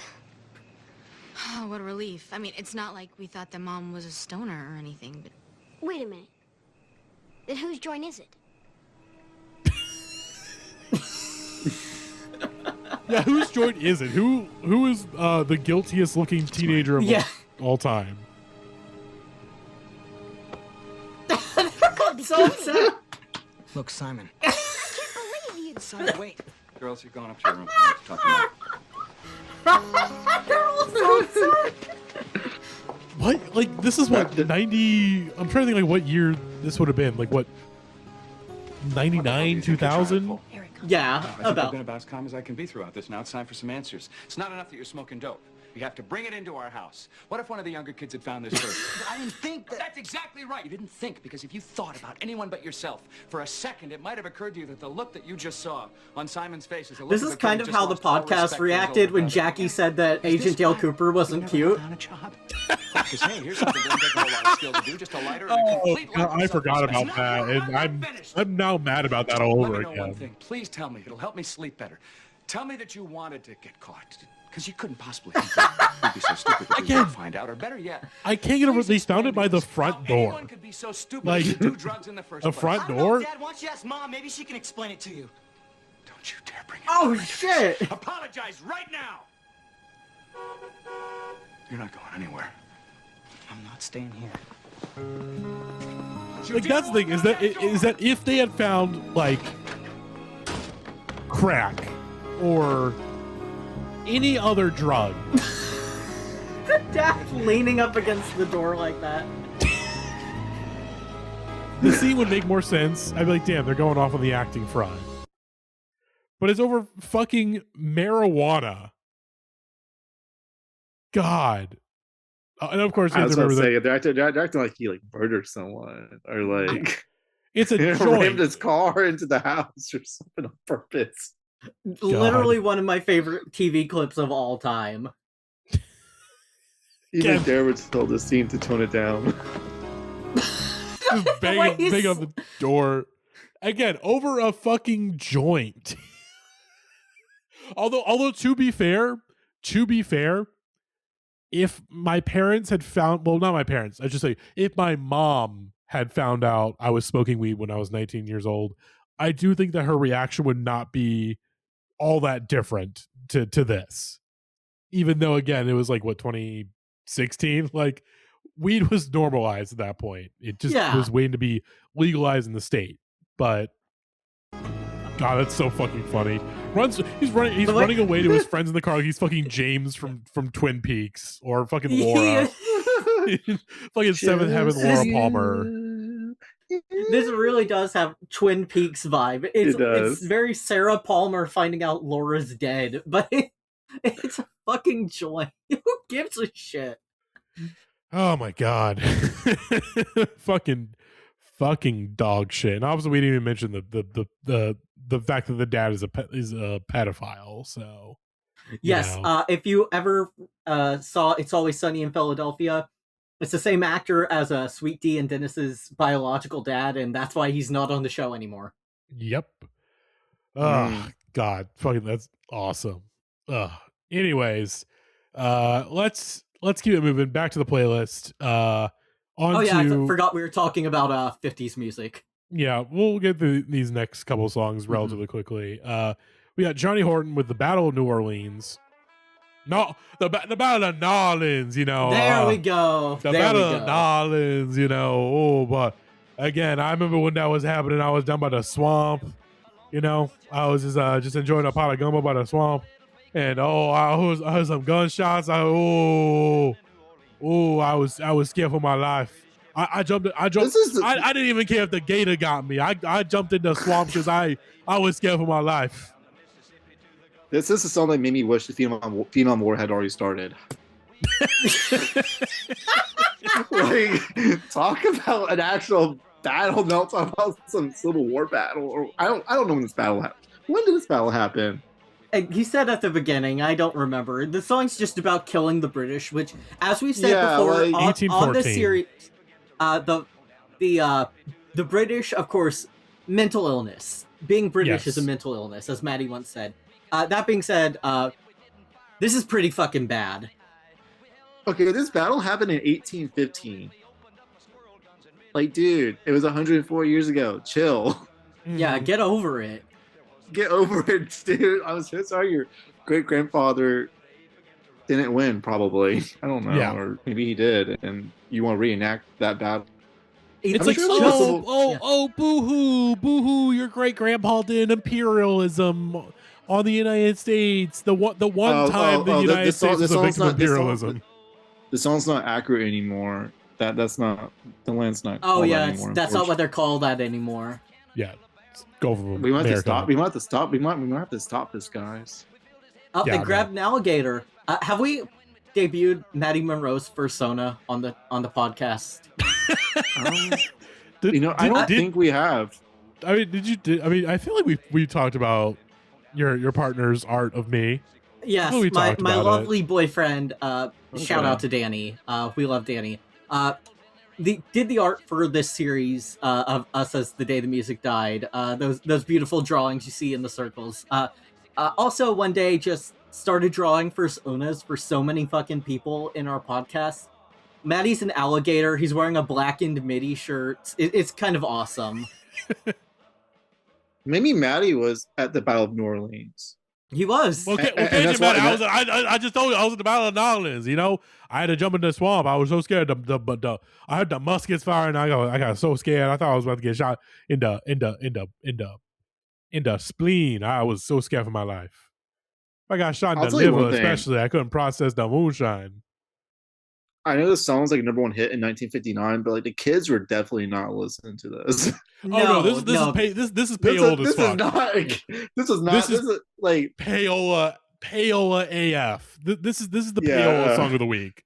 Of no fucking way that anyone bought this song or played it on the fucking radio. Like, unless you're like a history nerd and you're like, hey there, girly, do you want to go back to the park? There was a period. There was reenact the Battle of New Orleans. I mean, there was periods there were like these kind of like war songs did pop off. There was like that one song by the Green Yellow Beret. Rose of Texas and the Green Beret song. Like every now and again, some of this would pop off, but like essentially the equivalent of a, you know, like the last time that we have a song like this like pop off and like be like a really big hit is like the fucking Katy Perry Part of Me song. But that's mainly because the music video. It's really because the music video that serves as U.S. Army propaganda. That video is fucking insane. God. Again, we really should have been able to predict everything about Katy. Yes. Like Witness era, all that shit, like very easy to predict. Like Simping for that. Rick Caruso. Oh yeah. God, I will say, I'm going to say this again with peace and love to Katy Perry. There are like, look, I think if you're a woman, you can do whatever you want. I don't care. You can do whatever you want as a woman. That being said, as an American with freedom of speech for the time being, I can say, Katy Perry, don't cut your hair ever again. Don't have that fuck ass pixie cut ever again. It looked terrible. I think honestly, I literally do think that half the reason why Witness was such a flop was because people saw Katie's fuck ass haircut and was like, I'm good. Like, don't want to be involved in that, you know? She really did just turn into Lisa Simpson for like a year and a half. God, that's being nice to Katy Perry. People are like, oh, cool. I like Lisa Simpson. Like, yeah, Lisa Simpson is a child, so it makes sense that, like, but Katy Perry, grown ass woman, and I mean, we got to talk about the SNL performance too. Oh God, Migos. I mean, part of that, I mean, based on rumors and stuff, I don't think apparently there was like the Migos, like they didn't want the drag queens involved, like that was the rumor, which I think was debunked. But it's just like, okay, like, how else do you explain what the fuck happened there? Like, when she started crumping on stage, I watched her teenage dream ended, to quote Farrah Abraham. You know? Yeah. It's God. Everything, every bit of like, oh, last Friday night was kind of a bop. It's just like, oh, she's never gonna be cool again. Yeah. God, it's still fucking crazy that she's dating Justin Trudeau. What the fuck? It's still insane to me. That is kind of wild.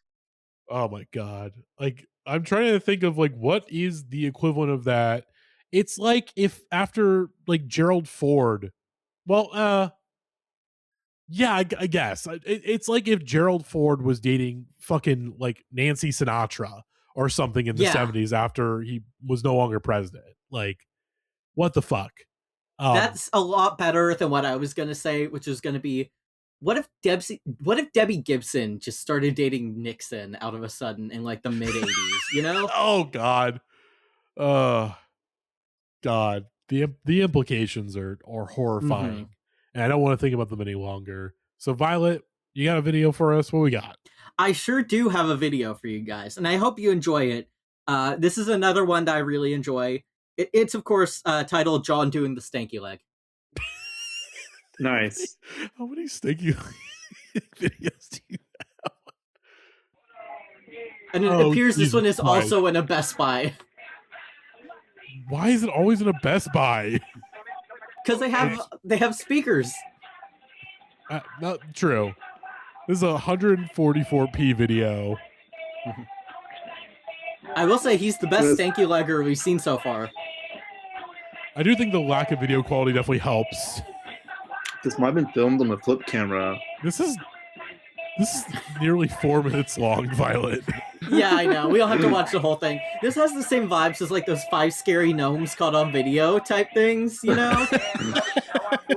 What's the one comment on this video? Oh yeah. Holy shit, that same Braj XDDD. 5 years ago. It's like, did he die of COVID when he was writing the comment? Yeah.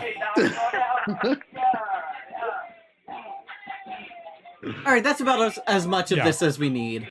Yeah, let's move on. Thank you, DJ Fast Step. Mm-hmm. Yes. Let's move. Ooh, go ahead, Jay. I was gonna say this song absolutely sucks. I don't know what to say about it. I hate it.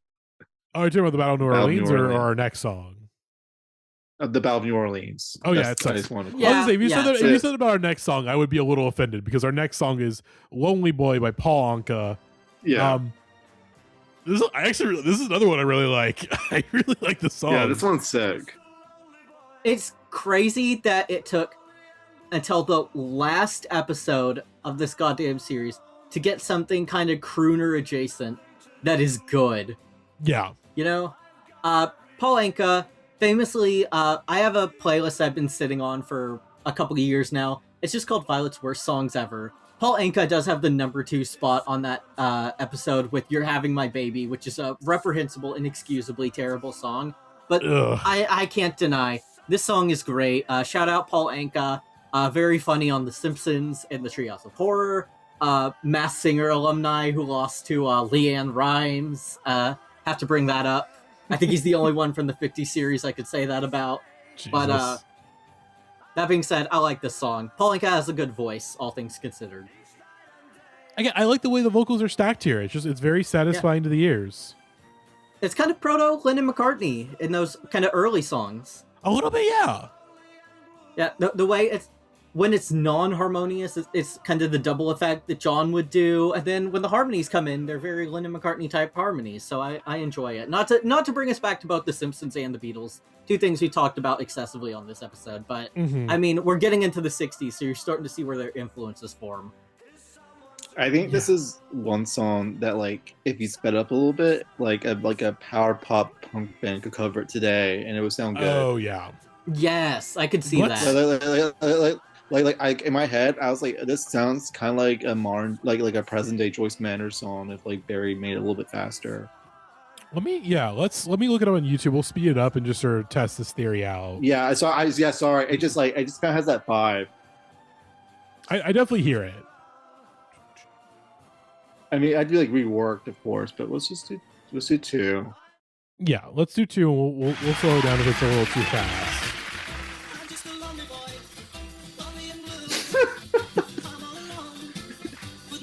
Like, if you get like the right vocalist and like, you know, like some more heavier guitars and drums, I think it could work. Okay, this yeah. See, like, yeah. Fairly March, you have your homework. All right, let's do 175 just to kind of.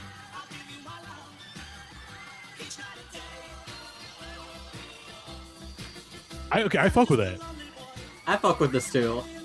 I think you put some more like vocal effects in the mix, like really have the like pitch down the vocals a bit.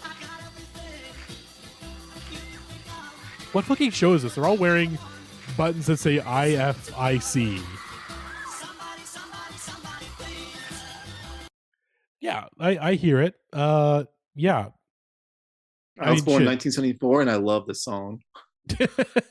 Look, hey, I was born in 1997 and I love this song. So we've all been in that situation where we want someone to love and love us back. So real. So True. real. Truth nuke. True. Truth nuke. And they commented again just saying, I love this song. Love this one. Love this one. Unfortunately, we cannot. I don't think we can comment on this video because there's only 5 comments, and I'm assuming that the comments are locked down. Although, let me see if there hasn't been a new comment in 17 years. So let me see if I wonder if it'll let me make the 6th comment, or if the comments are closed, or if it's just like, oh, I guess no one's just commented. No, I don't know about that. I feel like it's weird that it doesn't have that many comments. Let me refresh. Okay, I'm there. What the fuck? I just feel like the problem. Actually, one of you might need to double check and see if I'm there. Yeah, let me post this in the chat and make sure that one of you. This is what's come to on this episode. We're just gonna test and see. Hey, are my comments showing up for everybody else, or is it just me? I feel like this is like one of like videos. Like, I think the majority of people looking this one up don't know how to comment on YouTube. Mm-hmm. You are not showing up for me, Matty. So okay, so I'm assuming the comments are locked down. Makes sense. Comments are locked. Okay, that makes more sense. Yeah, but it's just not. I'll showing check again. I'm locked. gonna check again in the morning though. Yeah, possibly. We'll see.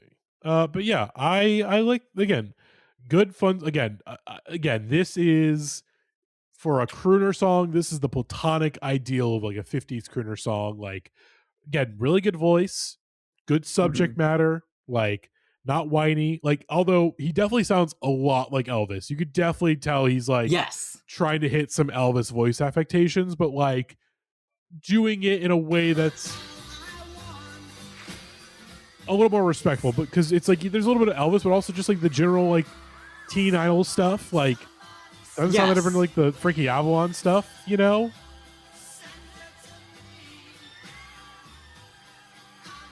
Everyone in this video is probably dead. Video. Oh yeah. Well, Paul Anka's still alive. What? I can't. God, that trips me up. Because he was a teenager at this time, so that makes sense. I figured that we're he dressed up like a big broccoli on The Masked Singer. Do we want to look up the big broccoli? Yeah, let's look at his broccoli costume on The Masked Singer. Yeah, let's see the big broccoli. Okay, it's just AI broccoli video guy growing huge broccoli. Let's see, the broccoli Masked Singer. Come on, show me. I don't remember anything he sang, but he sang Lionel Richie. Horrifying costume. Yeah, what the fuck? How is this show still in the air? Been alone with you inside my mind, and in my dreams I've kissed your lips 1,000 times. Yeah, he's old AF. Yeah, he's old AF. See you pass outside my door. But I like it. I think it's just how a rotten broccoli sounds like. Is it me you're looking for? Yeah, I fuck with this. I love every audience fucking reaction on this show. Oh, Robin Thicke in a very loud shirt. The backup dancers that are dressed as broccoli, but Wayne Brady. There's Wayne Brady. This show seems so. I mean, I know it just. This is the best show on earth. Like every week, these dumbasses are like, I think that's Brad Pitt under the mask, and they take it off, and it's like the Chrisleys from Chrisley Knows Best, and it makes me laugh every fucking time. God, it's. No, they did have someone actually famous on this most recent. Maddie broke. Nicole Scherzinger broke Maddie. Nicole Scherzinger broke Maddie Monroe.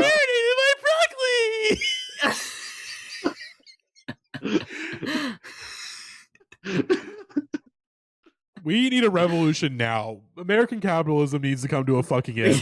We need communism. We need Chinese style communism right fucking now. Xi Jinping, please, my country needs to be liberated. Okay, Maddie, please. you say that now, but when you see a Honey Boo Boo and her mom both in a giant beach ball singing "Party in the USA," it brings hope back to you. No, that's gonna make me again talk about happiness as a warm gun. Fucking yeah, to my mouth. Please, Xi Jinping, make me not do that. Make me please. I want to be alive, Xi Jinping. Maddie, do you understand how bad I want to do an episode where we just watch Masked Singer clips and you have to guess who's under the mask? Again, I'll be just like the judges. I'll just say the stupidest fucking things in the world. Oh. I mean, I would be down for that episode. So I might have to put it together so we can watch Larry the Cable Guy in the giant baby costume and fucking Taraji P. Henson and Dick Van Dyke. David Archuleta. Dick Van Dyke was a giant gnome. It was so awesome. Oh yeah, that makes sense for him. Yeah. William Shatner was on here. Eric Idle. Like sometimes I'll get actual famous people.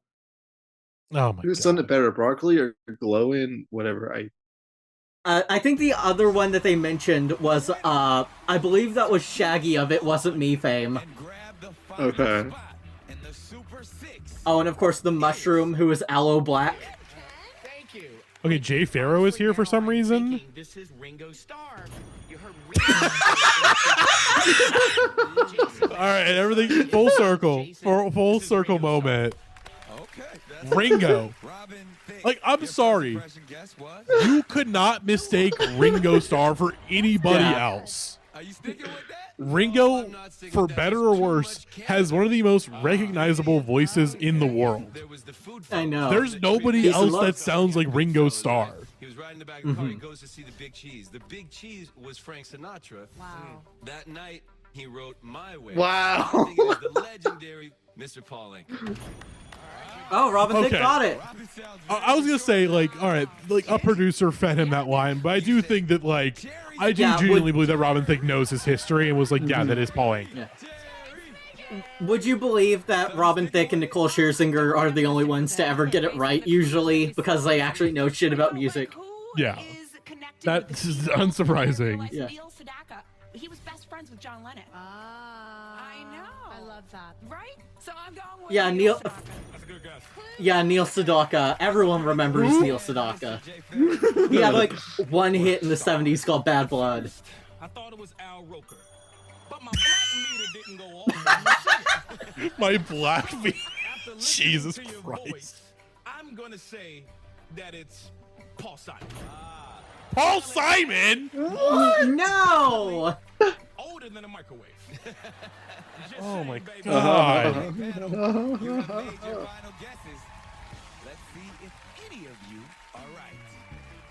I guess they're all correct in that it's an old white guy. Like, you narrowed it down.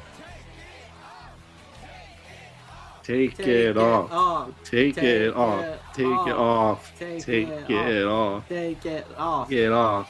Take it off. Get off. Take it off. Remember when Lil Wayne was on The Masked Singer? No. Was he? You're the only one who does. Yes, he was. Yeah. That makes sense. Crazy. He's so sweaty. He's so fucking... Jesus Christ. He looks the worst he's ever looked. He probably almost died in that costume. Like, he's so orange. He looks like Trump. He looks like he got the Trump spray tan. What was it like being on this stage as Broccoli? It was a great kick. You know, these 65 years, I've never been out of work. Wait, whoa, wait, hang on. The Jason mask in Broccoli's package is a nod to Paul's famous son-in-law, Jason Bateman? What the fuck? What? Hold on. Okay, insane lore drop. What the fuck? Okay, a daughter, let's see. Relatives, Jason Bateman, 6 kids, Jason Bateman's son-in-law.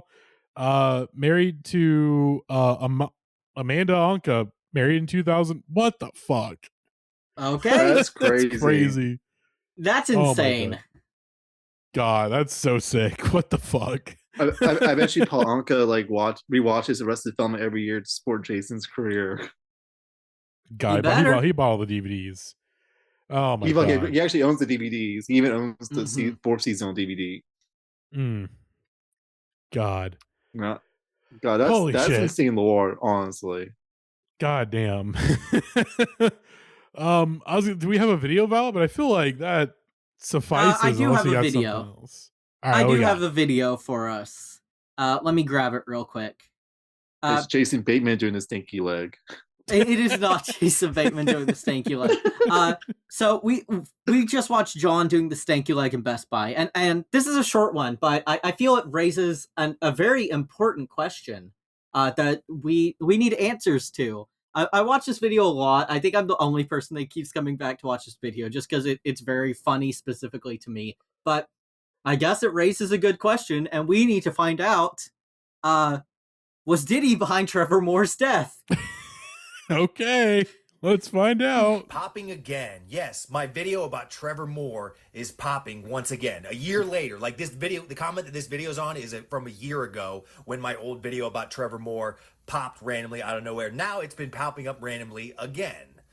Now, apparently it's because the video that Trevor Moore did about Justin Bieber is trending right now on TikTok or whatever. And whenever people search Trevor Moore, my video pops up in the search. So now people are seeing that video again. Now, what people are saying is because of the video Trevor Moore did about Justin Bieber and he exposed Justin Bieber, people are saying that Diddy is behind Trevor Moore's death and Diddy is trending right I don't now. think that's true. Apparently, people are saying that Trevor Moore's name is going to be popping up in some of Diddy's allegations. Gotta love conspiracies. Like, first, the conspiracies were the Illuminati offed Trevor Moore. Then people were saying the Hollywood elite had him offed. And then now people are saying it's Diddy. Like I said in the video before, I think Trevor Moore would love all of these conspiracies surrounding his death.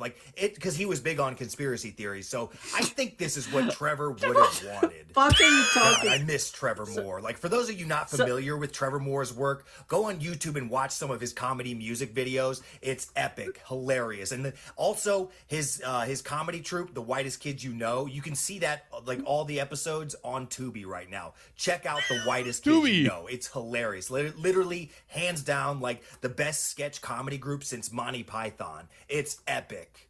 I'll agree there, but the conspiracies that Trevor Moore really loved was stuff like Lady Gaga is John Benet Ramsey because he thought they were funny.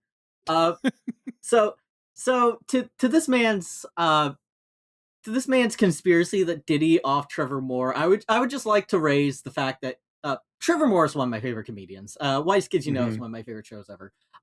The night Trevor died, he got blasted fucking drunk on a live stream with Zach Kreger and fell off of his balcony. It's clearly like a tragedy. I don't understand why Diddy would be behind this, because he made fun of Justin Bieber, a thing that everyone that was alive in 2010 did. I don't think that Diddy killed our man just because he made jokes about Justin Bieber being gay or whatever. Yeah. Trevor Moore, top of the hit list for the Illuminati. I say this with love, a washed up comedian. Top of the list for people that should be killed. Like, it's like, all right, it's like, all right, I am in the FBI, CIA. I'm like, okay, like, all right, who needs to go first? Okay, Jeffrey Epstein. We're taking out Epstein. Like, he's got to go. He knows too much. Mm-hmm. We got to take him out. All right, we'll find Ghislaine and we'll get her next.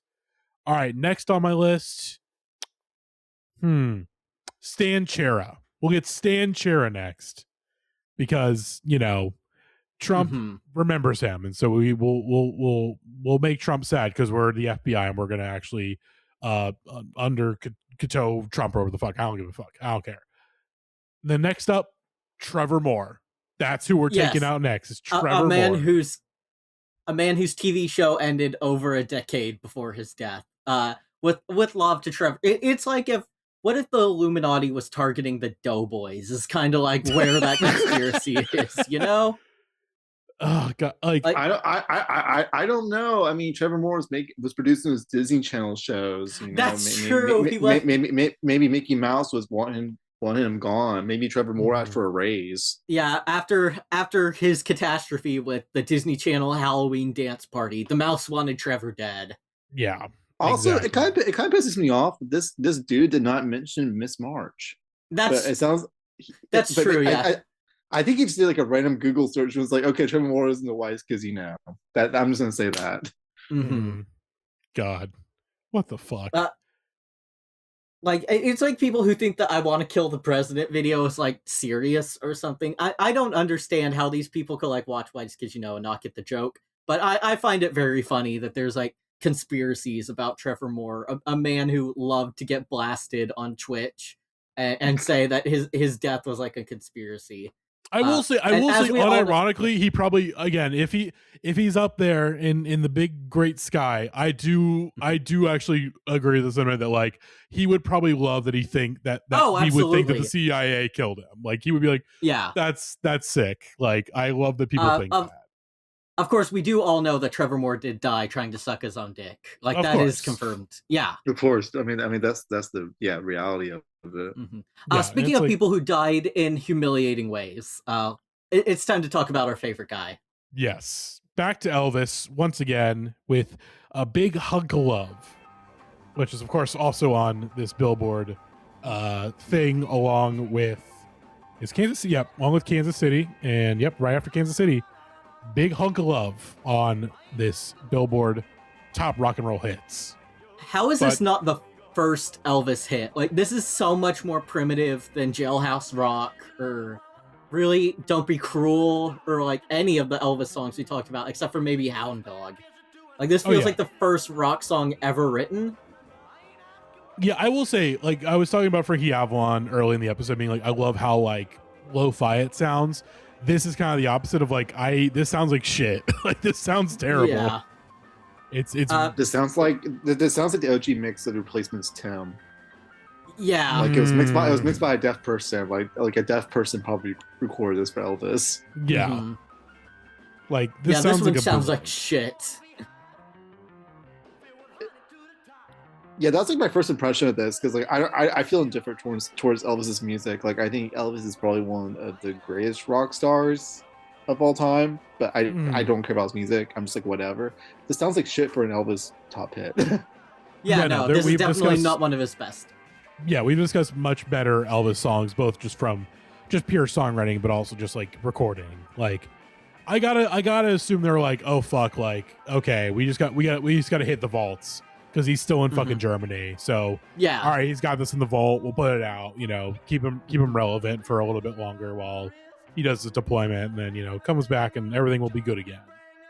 Yeah, I also think too. I think the Elvis movie like kind of ruined me because every time I hear Elvis song now, I think that Tom Hanks meme where he's hears Elvis for the first time. Oh, he's white. Yeah, like that always just pops in my head every time I hear Elvis song now. I'm like, I think it's ruined it for me. Speaking of that, this episode is sponsored by Epic, coming to theaters soon. Mm-hmm. Elvis Presley in concert. Mm-hmm. Well, there we go. Big hunk of love. Elvis Presley sucks. Yeah, maybe the most forgettable of all the Elvis hits we talked about. We talked about a lot. Mm-hmm. Yeah, not very good. Yeah, sad that this is the last Elvis song we're talking about. Like, I would have loved to go out on a high note for the King of Rock and Roll, but this one sucks. Mm-hmm. Elvis also a man that's a subject of many conspiracy theories. That's true. Like Trevor Moore, maybe more than Trevor Moore. Yeah, depending on the person you ask. We discussed one of them. Pastor Bob is Elvis Presley. That's true. Elvis is still alive. That's a classic. Mm-hmm. My great aunt thinks that Elvis works for the CIA and uses the underground tunnels to get between America and Europe for missions. Under the ocean? There's like tunnels under the ocean. That's what she's told me. Okay. Good for you. And Michael Jackson also works for the CIA. So we'll go on missions together. So okay, I need to hear more. Okay, what other crazy shit does your grandma believe in? Okay, so my grandma's my great aunt. Oh, your my great great aunt. I just want to clarify that. I love my grandma very much. My aunt's all right. She told She's me all that right based on some of the things she's saying. Yeah, that is accurate. She thinks that we're building the internet 2 in the sky right now.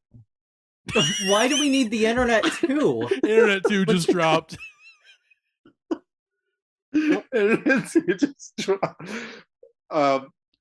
The one I didn't believe her about, and it actually did happen, that she told me that RFK was going to come back from the dead at a Rolling Stones concert, and then it turns out a lot of people bought tickets to the Rolling Stones concert because they thought it was going to happen.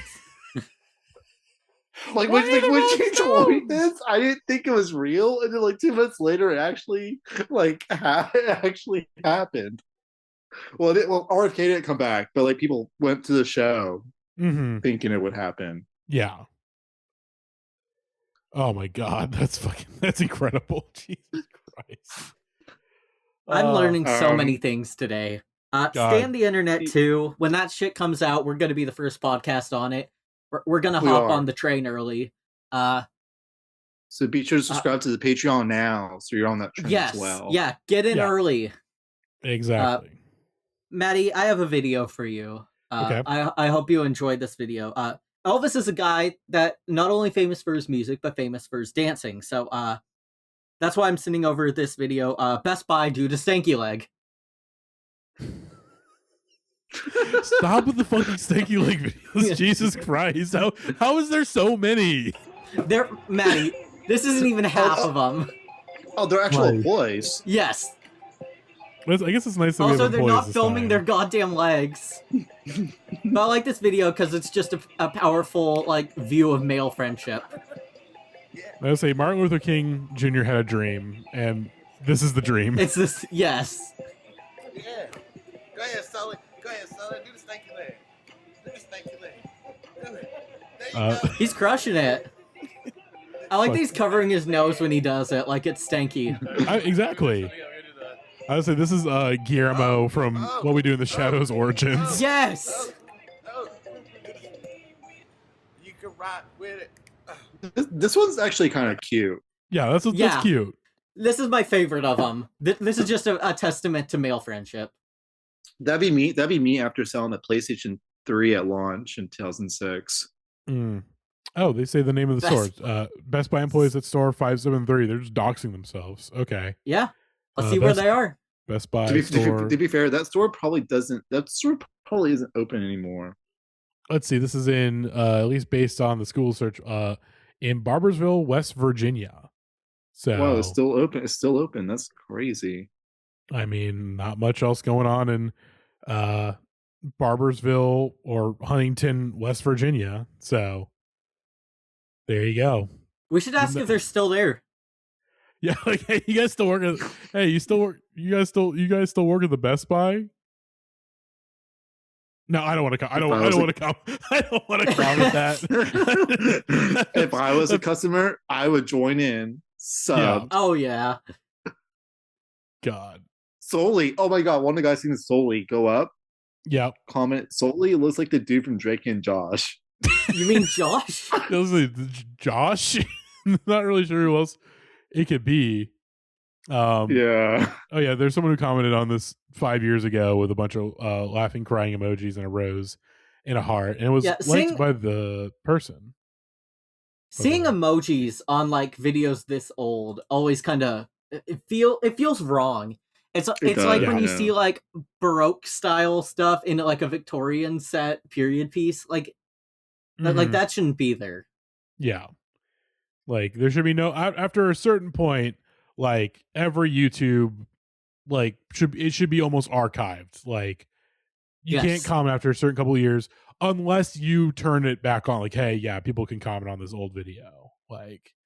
It really does need to be a snapshot of a prior time. But yes, yeah, Stanky Leg at Best Buy once again. Love it. Let's move on. Love it. Let's move on to Bobby Darin's Mack the Knife. This one's endured. I think a couple of the songs here either not really the songs themselves have endured. I think "Come Soft with Me" is like, it seems like it's still got an audience. This is one of the ones that like has endured in the rock canon to an extent. Yes, yeah. This is the one that I would say is still very well known. And I like the song. It's not my favorite of the week, but I definitely do enjoy it. Yeah, I enjoyed it. Mm-hmm. It's fine. I also think Mack the Knife is such a hard like song title. Oh yes. Yeah. I will also say shout out to Mack Tonight, the McDonald's commercial guy that was just a giant moon face, played by the guy in all the Guillermo del Toro movies. Oh yeah, Doug Jones. Yeah. I'm sending the video to this one early. Go ahead and send the video. Again, this swaggy white boy. Bobby everyone Darin. knows the song. Yeah, everyone knows the song. It's hard to talk about. It's a good song. That being said, we're gonna revisit a piece of media that we talked about on this series before. We're going back to Stairway to Stardom, Matty. Yes. Where Cena Bag's just dropping on down. All right. Sorry, Bobby Darin. I got to hear the superior version by Tony Sanchez. I still love their shitty little backdrop.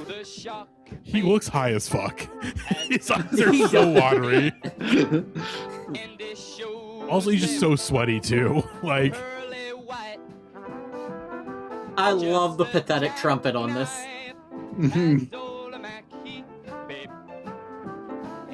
See, when it lingers a little long like that, it sounds like a fart. A little too. Also, this would be my Fallout pick of the week because this is very distinct New Vegas feelings to it. If there wasn't a song actually on the New Vegas soundtrack that we are talking about next, of course. I'm watching this and I'm like, man, at least his siblings didn't find his joint at their house. Mm-hmm. This definitely looks like it was filmed in like someone's basement. Chubby Checker on the piano. Same kind of Lego hair.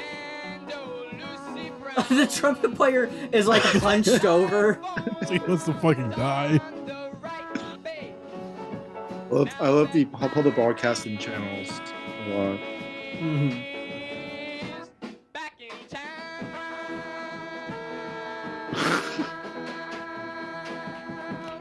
I just realized he's wearing a shaggy color palette.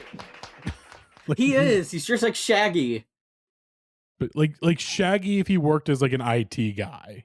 Uh-huh. Like that's the fit here. That was beautiful. That was a beautiful cover of the song.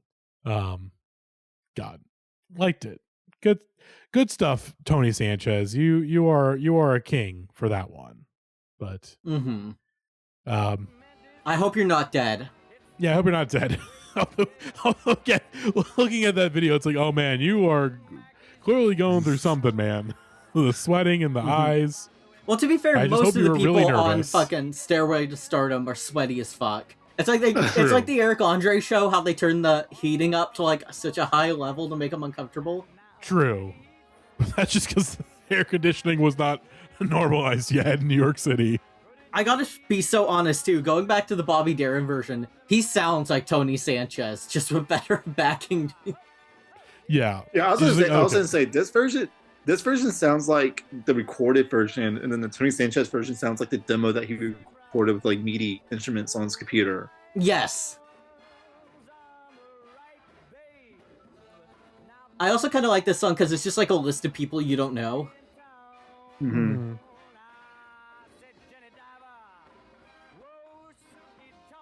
So who the fuck is he talking about? These feel like Tim Robinson names. Like these are just names they're coming up with for Tim Robinson sketch. I bet you Bobby's just looking at like his little phone book that he had. He's like, let me just go down through some names. Mm-hmm. All these people are in the Epstein files, by the way. You can look and see. Yeah. He was trying to warn us. It's kind of like how Trevor Moore faked his death to get out of like Diddy's connections. Exactly.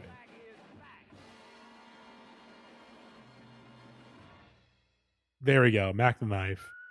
Let's get right into the next one. Heartaches by the Number by Guy Mitchell. Once again, we're talking about Guy Mitchell, who, it's funny that he's named Guy because people just kept calling him Guy. This is a boring song. This is kind of boring. I like this song, but that's more having good memories of playing Fallout New Vegas. But Guy Mitchell, he was kind of the proto. I'm trying to think of a good person to compare him to. I guess maybe Taylor Swift, because a lot of country fans at the time did not like him at all. I guess he's kind of country's Pat Boone, but to a lesser extent, because of a lot of his songs were covers of like Marty Robbins and other gunslinger balladeers, and he did more pop-friendly, radio-friendly versions of them. So a lot of country fans are not fans of Guy Mitchell, but he's also seen as like a nostalgic 50s act. I like this song because it reminds me of playing New Vegas, but if I didn't hear it in that context, I probably wouldn't give a second thought to it, and that's all I really have to say. The chorus is kind of catchy, but it really slides off the mind. Yeah, also, sorry, go ahead, Jay. I was gonna say I've never played New Vegas. I don't mean nostalgia for this song. I think I kind of feel the same way as Matty does. I don't care for it. It's like very cookie cutter to me. I will say his performance on this version of the song sucks. The version on the New Vegas soundtrack, he's putting a little more of his pussy into it, and so his vocals are better. Yeah, his gussy, as it were. But this one, it sounds like he's actively falling asleep while he's singing it. And so I'm actively falling asleep listening to it. Could we find the New Vegas version on YouTube? Probably. He's like crooning it out. I'm sorry, Matty. I'm making you work. I just kind of want to hear the New Vegas version now. I mean, that's my job. My job is Matty, look up YouTube video. I never played New Vegas because I played Fallout 3 on my 360 and it broke my disk drive. So that's pretty likely for a Bethesda game. Yes, I had like open my disk drive from my 360 with a butter knife the rest of the time I owned it. So yeah, this is the version I'm more familiar with. You see, this sounds those re-recorded versions that we were talking about. Probably. Okay, I like this better now. This is what the fuck. This is better. Yeah, he's not like falling asleep while he sings it. This sounds lively. It sounds like this was actually recorded like live. I don't know. I like this a lot. Like this, while you're going through the fucking Mojave wasteland, killing those cazadors and those little fucking annoying iguanas. A lot of nostalgia for this. Matty wants to kill himself because I'm talking about Bethesda games, and Matty, no Bethesda, not a fan. Yeah, I'm not a Bethesda guy. That sucks, man. I think Oblivion's my favorite games of all time. I don't like the Gamebryo engine. I think it's a bad engine. I don't have fun playing their games. I tried Skyrim. Totally I tried New Vegas. Obviously New Vegas is not, but it's Oblivion, but it's on the same engine. Yeah. I just can't do it. It's too janky for me. That's valid. I have bad video game taste. I don't claim to be. No, Matty, hating the Bethesda engine is completely valid. That shit crashes so fucking fast. It's just like I do not possess the skill level or the patience to like figure out how their shit works. Like I'll just go play hey, I'll just play Skate 3 because I can just pop that game in and it plays and it functions perfectly. Makes sense. But again, I don't have good game taste. Oh, I will say, I liked the Outer Worlds that came out. So like, oh yeah, I like Outer Worlds. It's like Oblivion's a good developer. It was just totally like the engine sucks and I just couldn't. Have you ever played Knights of the Old Republic 2? I have not played Knights of the Old Republic 2. That shit was my childhood right there. Honestly, both of them are great games. Yes, both of them are very good. But they're pretty much like based on D&D rule sets. They're like, you don't really have to know all that stuff, but like, just keep that in mind. Mm-hmm. Yeah, when I was a kid, I didn't know how the D&D rules worked, and so I fucking sucked at them. When I got to that Sith base on Manan in KOTOR, it was over for me. I didn't fucking plan my characters well. I just taught them how to power attack and spam that. This version is a lot better. If I listened to this version earlier, I probably would have liked it a lot more. That's my opinion on it. Yeah, it doesn't sound like he's falling asleep while he does it. No. So that's the version I like. It's still the same song. It's still not the best song on the soundtrack, but when you have Sammy Davis Jr. on your fucking soundtrack, Guy Mitchell's gonna, and of course Big Iron is also on it, and that's a song that I wish went to number one. I should have put that on my should have beens. But damn. That being said, Matty, it's our last one. Don't worry. Yes. It's our last one. We're gonna watch Greg and Nader do the stinky leg again. Yes. This time he's brought friends, though. Greg and Nader and Jake D at Best And it Buy. appears he's at a different Best Buy now. And I think he's wearing a different Abercrombie hoodie. Yeah. Because this one is a zip-up hoodie, and the last one was not a zip-up hoodie. Okay. Greg and Nader. Someone just broke it. Can you please go back to... Sorry, Greg and Nader, that's not Jake D. That is Joe Pera. That is Joe Pera doing the stinky leg with you. He brought a friend. He brought a friend. Looking guy in the background.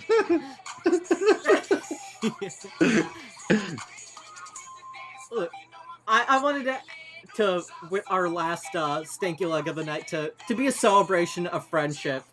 Me and Matty, we've survived so much, and our friendship is still strong. So yes, I just wanted this to be the last one because they dropped it so clean. Oh my god! I gotta say, Greg and Nader's friend is kind of kicking his ass. Oh yeah, no, he's getting outmogged by Jake D for sure. I mean, to be fair, when you've done it so much, you just don't have the energy anymore. Yeah, he doesn't have the passion. And Jake D's probably like, this is my first time on camera ever. Like, I'm going to show it for these people. Exactly. And the people that keep on popping in and out in the background. I see a guy with fucking just the way he popped around that corner like a cartoon character was so fucking beautiful. And then he brought a friend. God, the fucking backwards cap. Mm-hmm. Peace. Oh, good job, Greg and Nader. Shouts out Greg and Nader. Love it. Oh boy. All right. Violet, we're done. It's almost over. We're almost over. Last song. Frankie Avalon. Why? I like how the "I'll Always Love You So" is in lower caps, like a teenager wrote it. Yes. Mm-hmm. I mean, why is the question of the night now? Why did we do this? Because I love you, Violet. Oh, I love you too, Matty. I did this because, again, I thought I love you and I trusted you, and I abuse that trust a little bit, but again. To be fair, I also thought this would be a lot more fun. Elvis, Rag Mop, Flying Purple People Eater. I thought this was going to be a blast, and then Crooner Corner kind of took over. And right now, I feel like fake Laura Palmer at the end of Twin Peaks: The Return, and me and Matty are driving all the way to Twin Peaks, and the question on our mind is, why did we do this? Was it worth it? What year is it?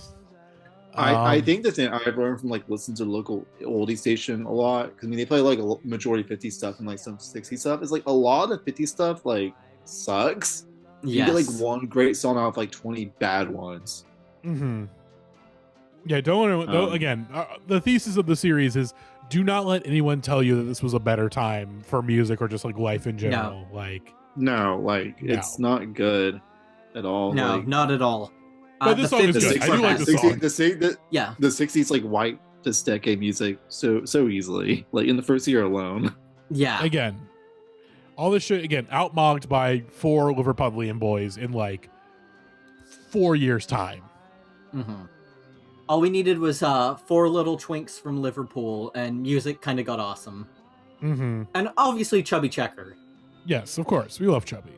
Mm-hmm. But that being said, I do like this song. I don't like it as much as the first Frankie song. I like the song too.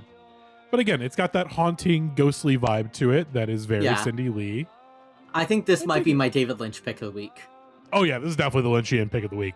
for It is. certain. I agree. Actually, no, mine is the Battle of New Orleans and that subplot in season 2 where Ben Horton. Ben Horton goes nuts. Confederate General Ben Horn. Mm-hmm. My girlfriend and I watched Twin Peaks not too long ago, the original series, and she had never seen Twin Peaks before. And like we got to that subplot, and she was like, "What the?" She's like, what the fuck's going on?" I'm like, it's like it's too hard to explain. Like what happened behind the scenes. Yeah, it's just like he left. Like, yeah, no, they're spinning their wheels. They're just like, David Lynch is a weird guy. Let's just do some weird stuff. And it's like, yes, no. I'm trying to think like if there's here's the thing. Over time, that stuff is charming, but in a different way. It's just like just very charming in an early '90s TV way. Yeah, it's not charming in Lynch way. No. Except for the James stuff. That shit still sucks. You and me. That song might as well have been a hit that we talked about on this series. It would have been. Yeah. I was thinking about earlier, like, what about on the Masked Singer? They brought James Marshall onto the show. Could you fucking imagine?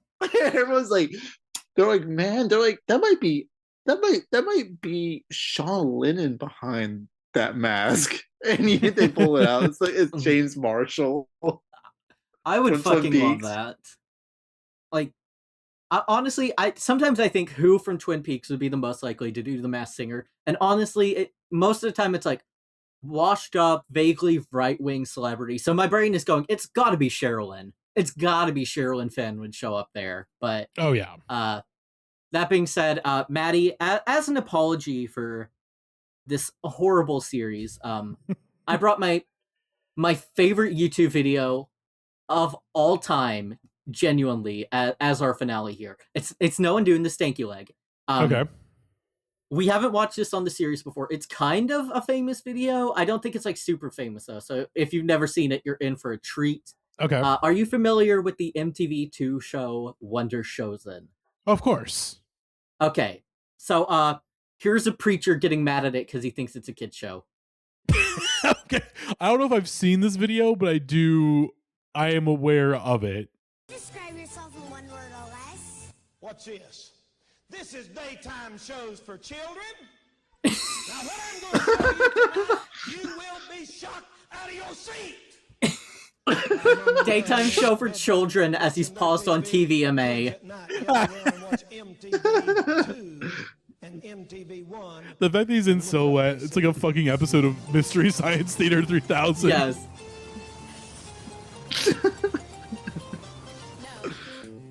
What's this? Listen as they make fun of farmers.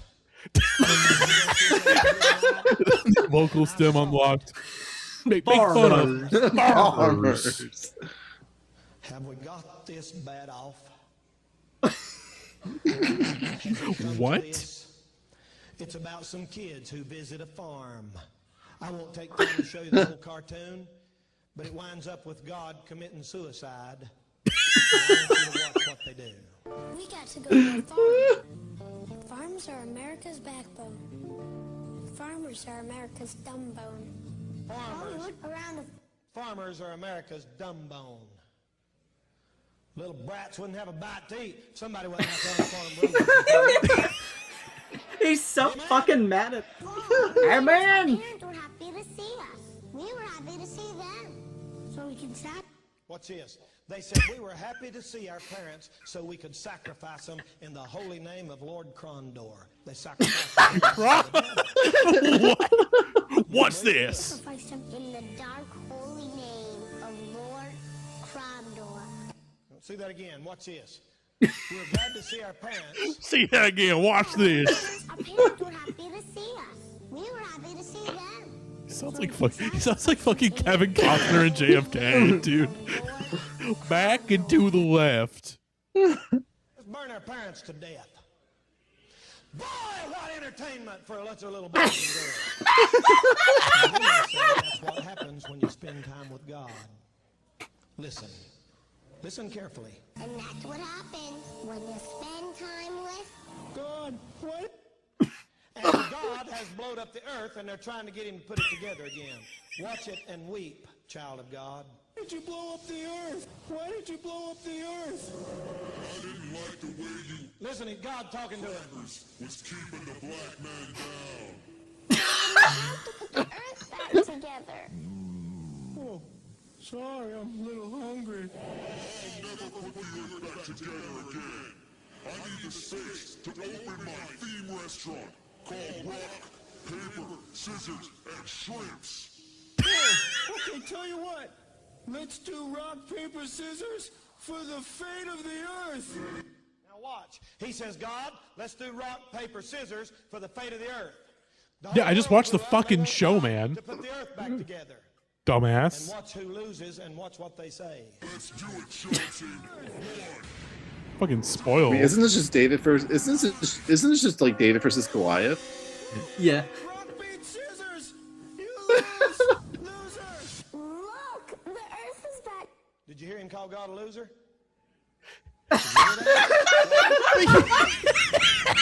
He lost. Rock, paper, scissors. You lose, loser. Look, the earth is back together. Thanks, God. You're the greatest. Loser. Brother, if God spares this country, do like the old preacher said, they'd have to raise up. Wow, this is how we talk about Perry Como. Maddie, can you go back a little so I can hear him say the word Sodom and Gomorrah? Okay. Brother, if God spares this country, you do like the old creature said, they'd have to raise up Sodom and Gomorrah and apologize. Going to get by with this kind of stuff.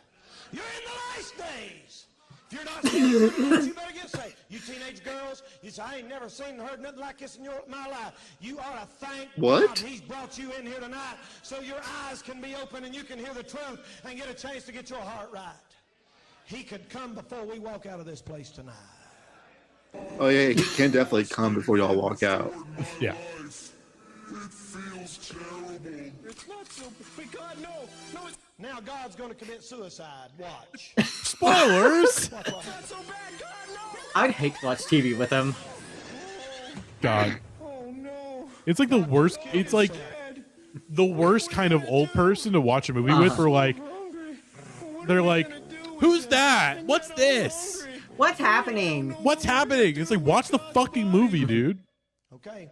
This pastor would have been a great YouTube reaction person Oh, if he was yeah. born like 30 years, Oh, yeah. 30 years later. Watch it, child of God. Gosh, Caitlin, this meat is simply divine. I've got the spirit in me, and it's yummy to my tummy. Thanks, Caitlin. They eat him. Did you hear what the little girl said? Don't you like eat the body of Christ like all the fucking time? Yes. Gosh. He says this meat. Oh no! Instead of crackers, he's now The meat. little girl takes a big bite off it and said, I've got the spirit in me, and it's yummy to my tummy.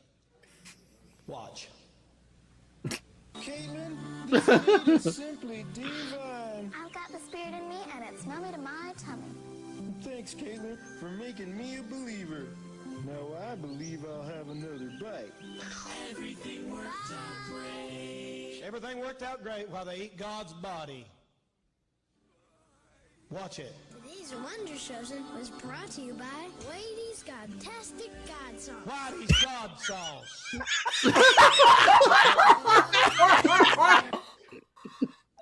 Watch this. I feel like Wonder shows him like, sure, our show got canceled, but we got that out of it. All worth it. All worth it for... Genuinely my favorite video on YouTube of all time. The original uploader by the preacher, he's fighting in the comments with people, you know. Oh, he deleted it! Well, no, he got copyright. He got copyright struck. Oh, he got copyright. Because of Paramount Global.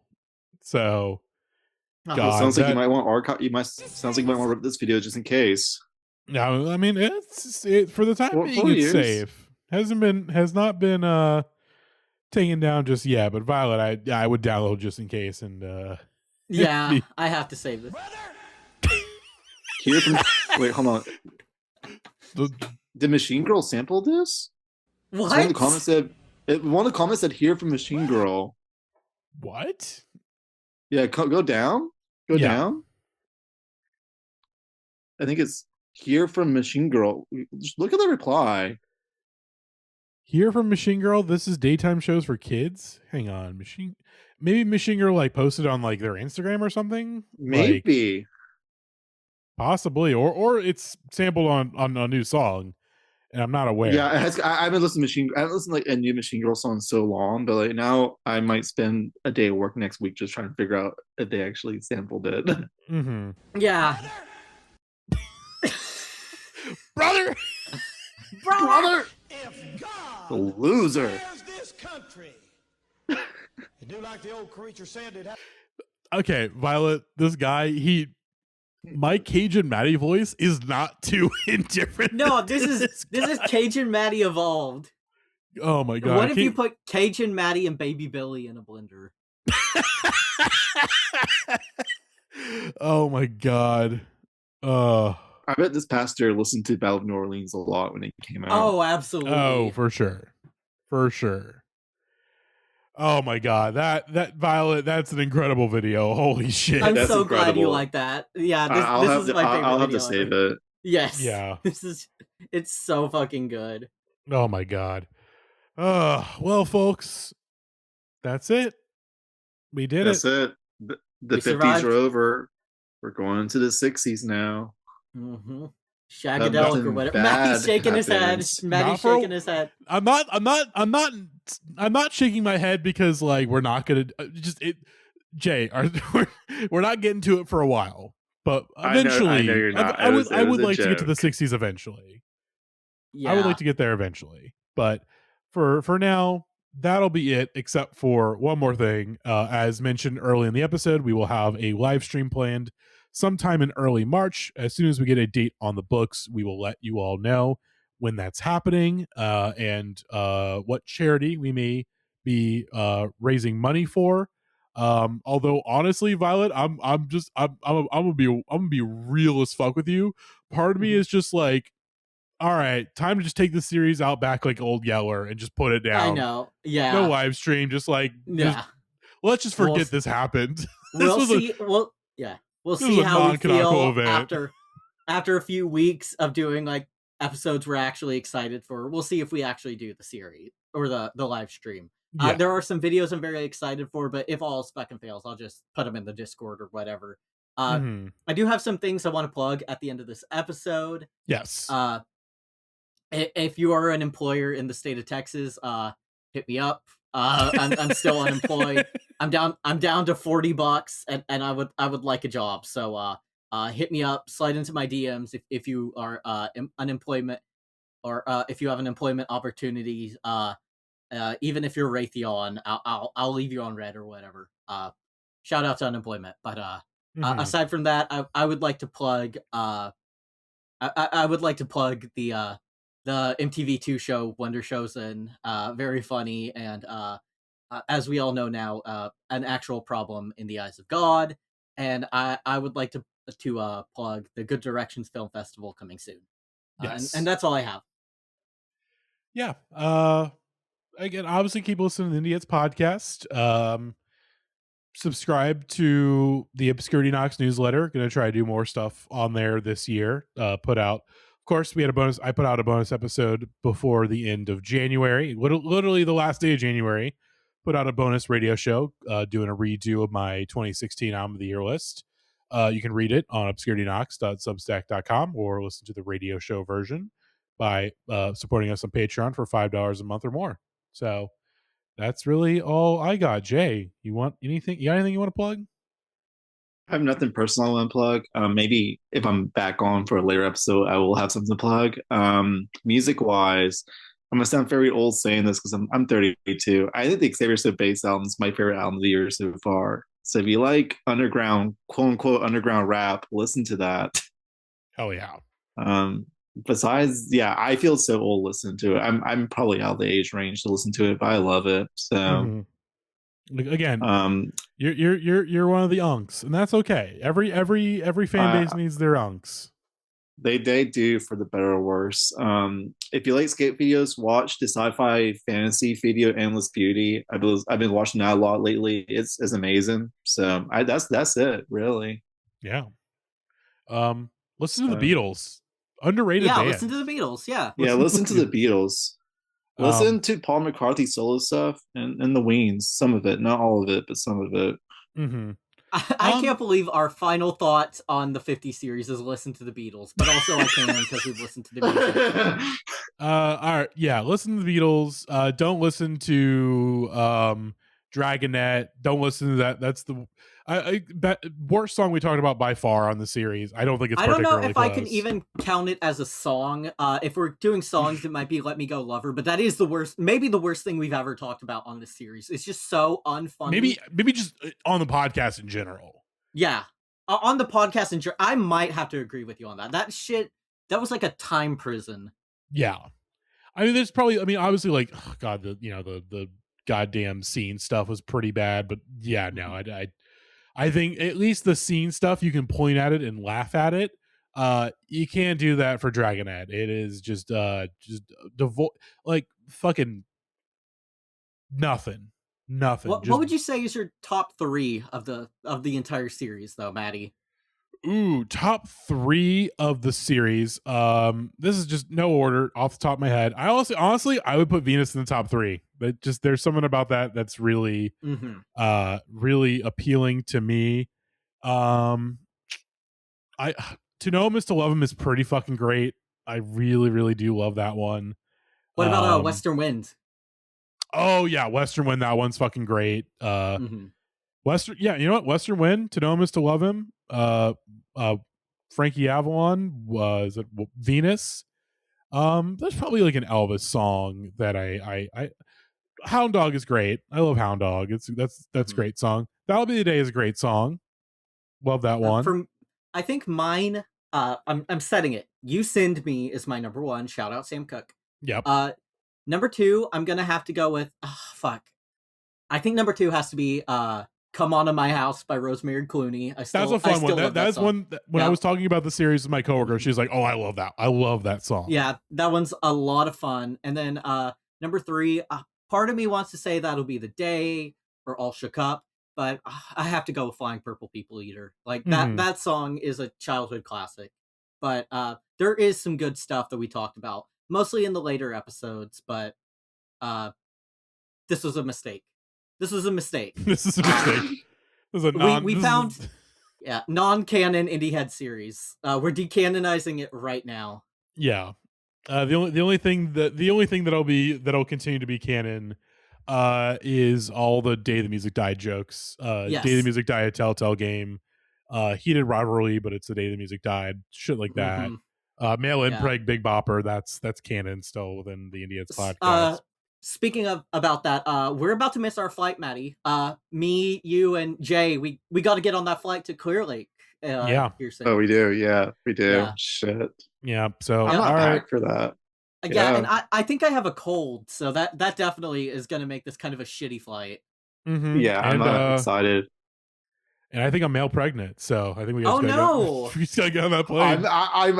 I'm actually on the plane right now, and I've like connected to the Wi-Fi, so I can listen to music for free. And the only song this plane has is "Ballad of New Orleans." Oh no! Oh no! Dude, if I'm I get on that fucking plane, plane. yeah, I'm crashing that plane. Yeah, let's crash this fucking plane. Yeah, listeners, let's crash it. Yeah, listeners, thank you for enduring the 1950s number ones. We will see you next week with episodes about music that is relevant and that you like, and future episodes featuring songs you got no idea about, but you're gonna love them because we'll love them. And yeah, and Violet, of course, thank you again. You don't have to say. You don't have to. No. I very similar. Basically, it's like we sped run the entire original number 1 saga. The bond that was built between me, Alex, and Gavin. It's like we sped ran that bond, this trauma bond, of enduring these horrible, awful songs we have nothing to say about, and discovering some wonderful YouTube videos along the way. So we did it. It's over. We're getting on that plane, and for one last time, the Indie Heads podcast has left the building. We'll see you in a new building very, very soon. Goodbye. Good night. Good luck. And God bless the Chinese Communist Party of America. Xi Jinping, please save us. Please save us. Please save us. Please save us. And give Violet a job. Give Violet a job in the Chinese Communist Party. She'll do great work. Get Violet a job. That is very important. And also, can we just end this episode by all on the same at the same time, just saying Perry Como killed his wife? Yep. All right. Okay. All right. 3, 2, 1. Perry Como killed his wife. Allegedly. I don't want to be. Can't use this in a courtroom. All right, let's get on that plane. All right. Yeah, let's get on that plane ASAP. All right. Bye, listeners. Bye. Bye. Peace. Long, long time ago, I can still remember how that music used to make me smile. And I knew if I had my chance that I could make those people dance, and maybe they'd be happy for a while. But February made me shiver with every paper I deliver. Bad news on the doorstep. I couldn't take one more step. I can't remember if I cried when I read about his widowed bride, but something touched me deep inside the day the music died. So bye-bye, Miss American Pie. Drove my Chevy to the levee, but the levee was dry. Them good old boys are drinking whiskey and rye and singing, this'll be the day that I die. This'll be the day that I die. Did you write the book of love, and do you have faith in God above? If the Bible tells you so. Now do you believe in rock and roll? Can music save your mortal soul? And can you teach me how to dance real slow? Well, I know that you're in love with him, 'cause I saw you dancing in the gym. You both kicked off your shoes. Man, I dig those rhythm and blues. I was a lonely teenage drunken buck with a pink carnation and a pickup truck, but I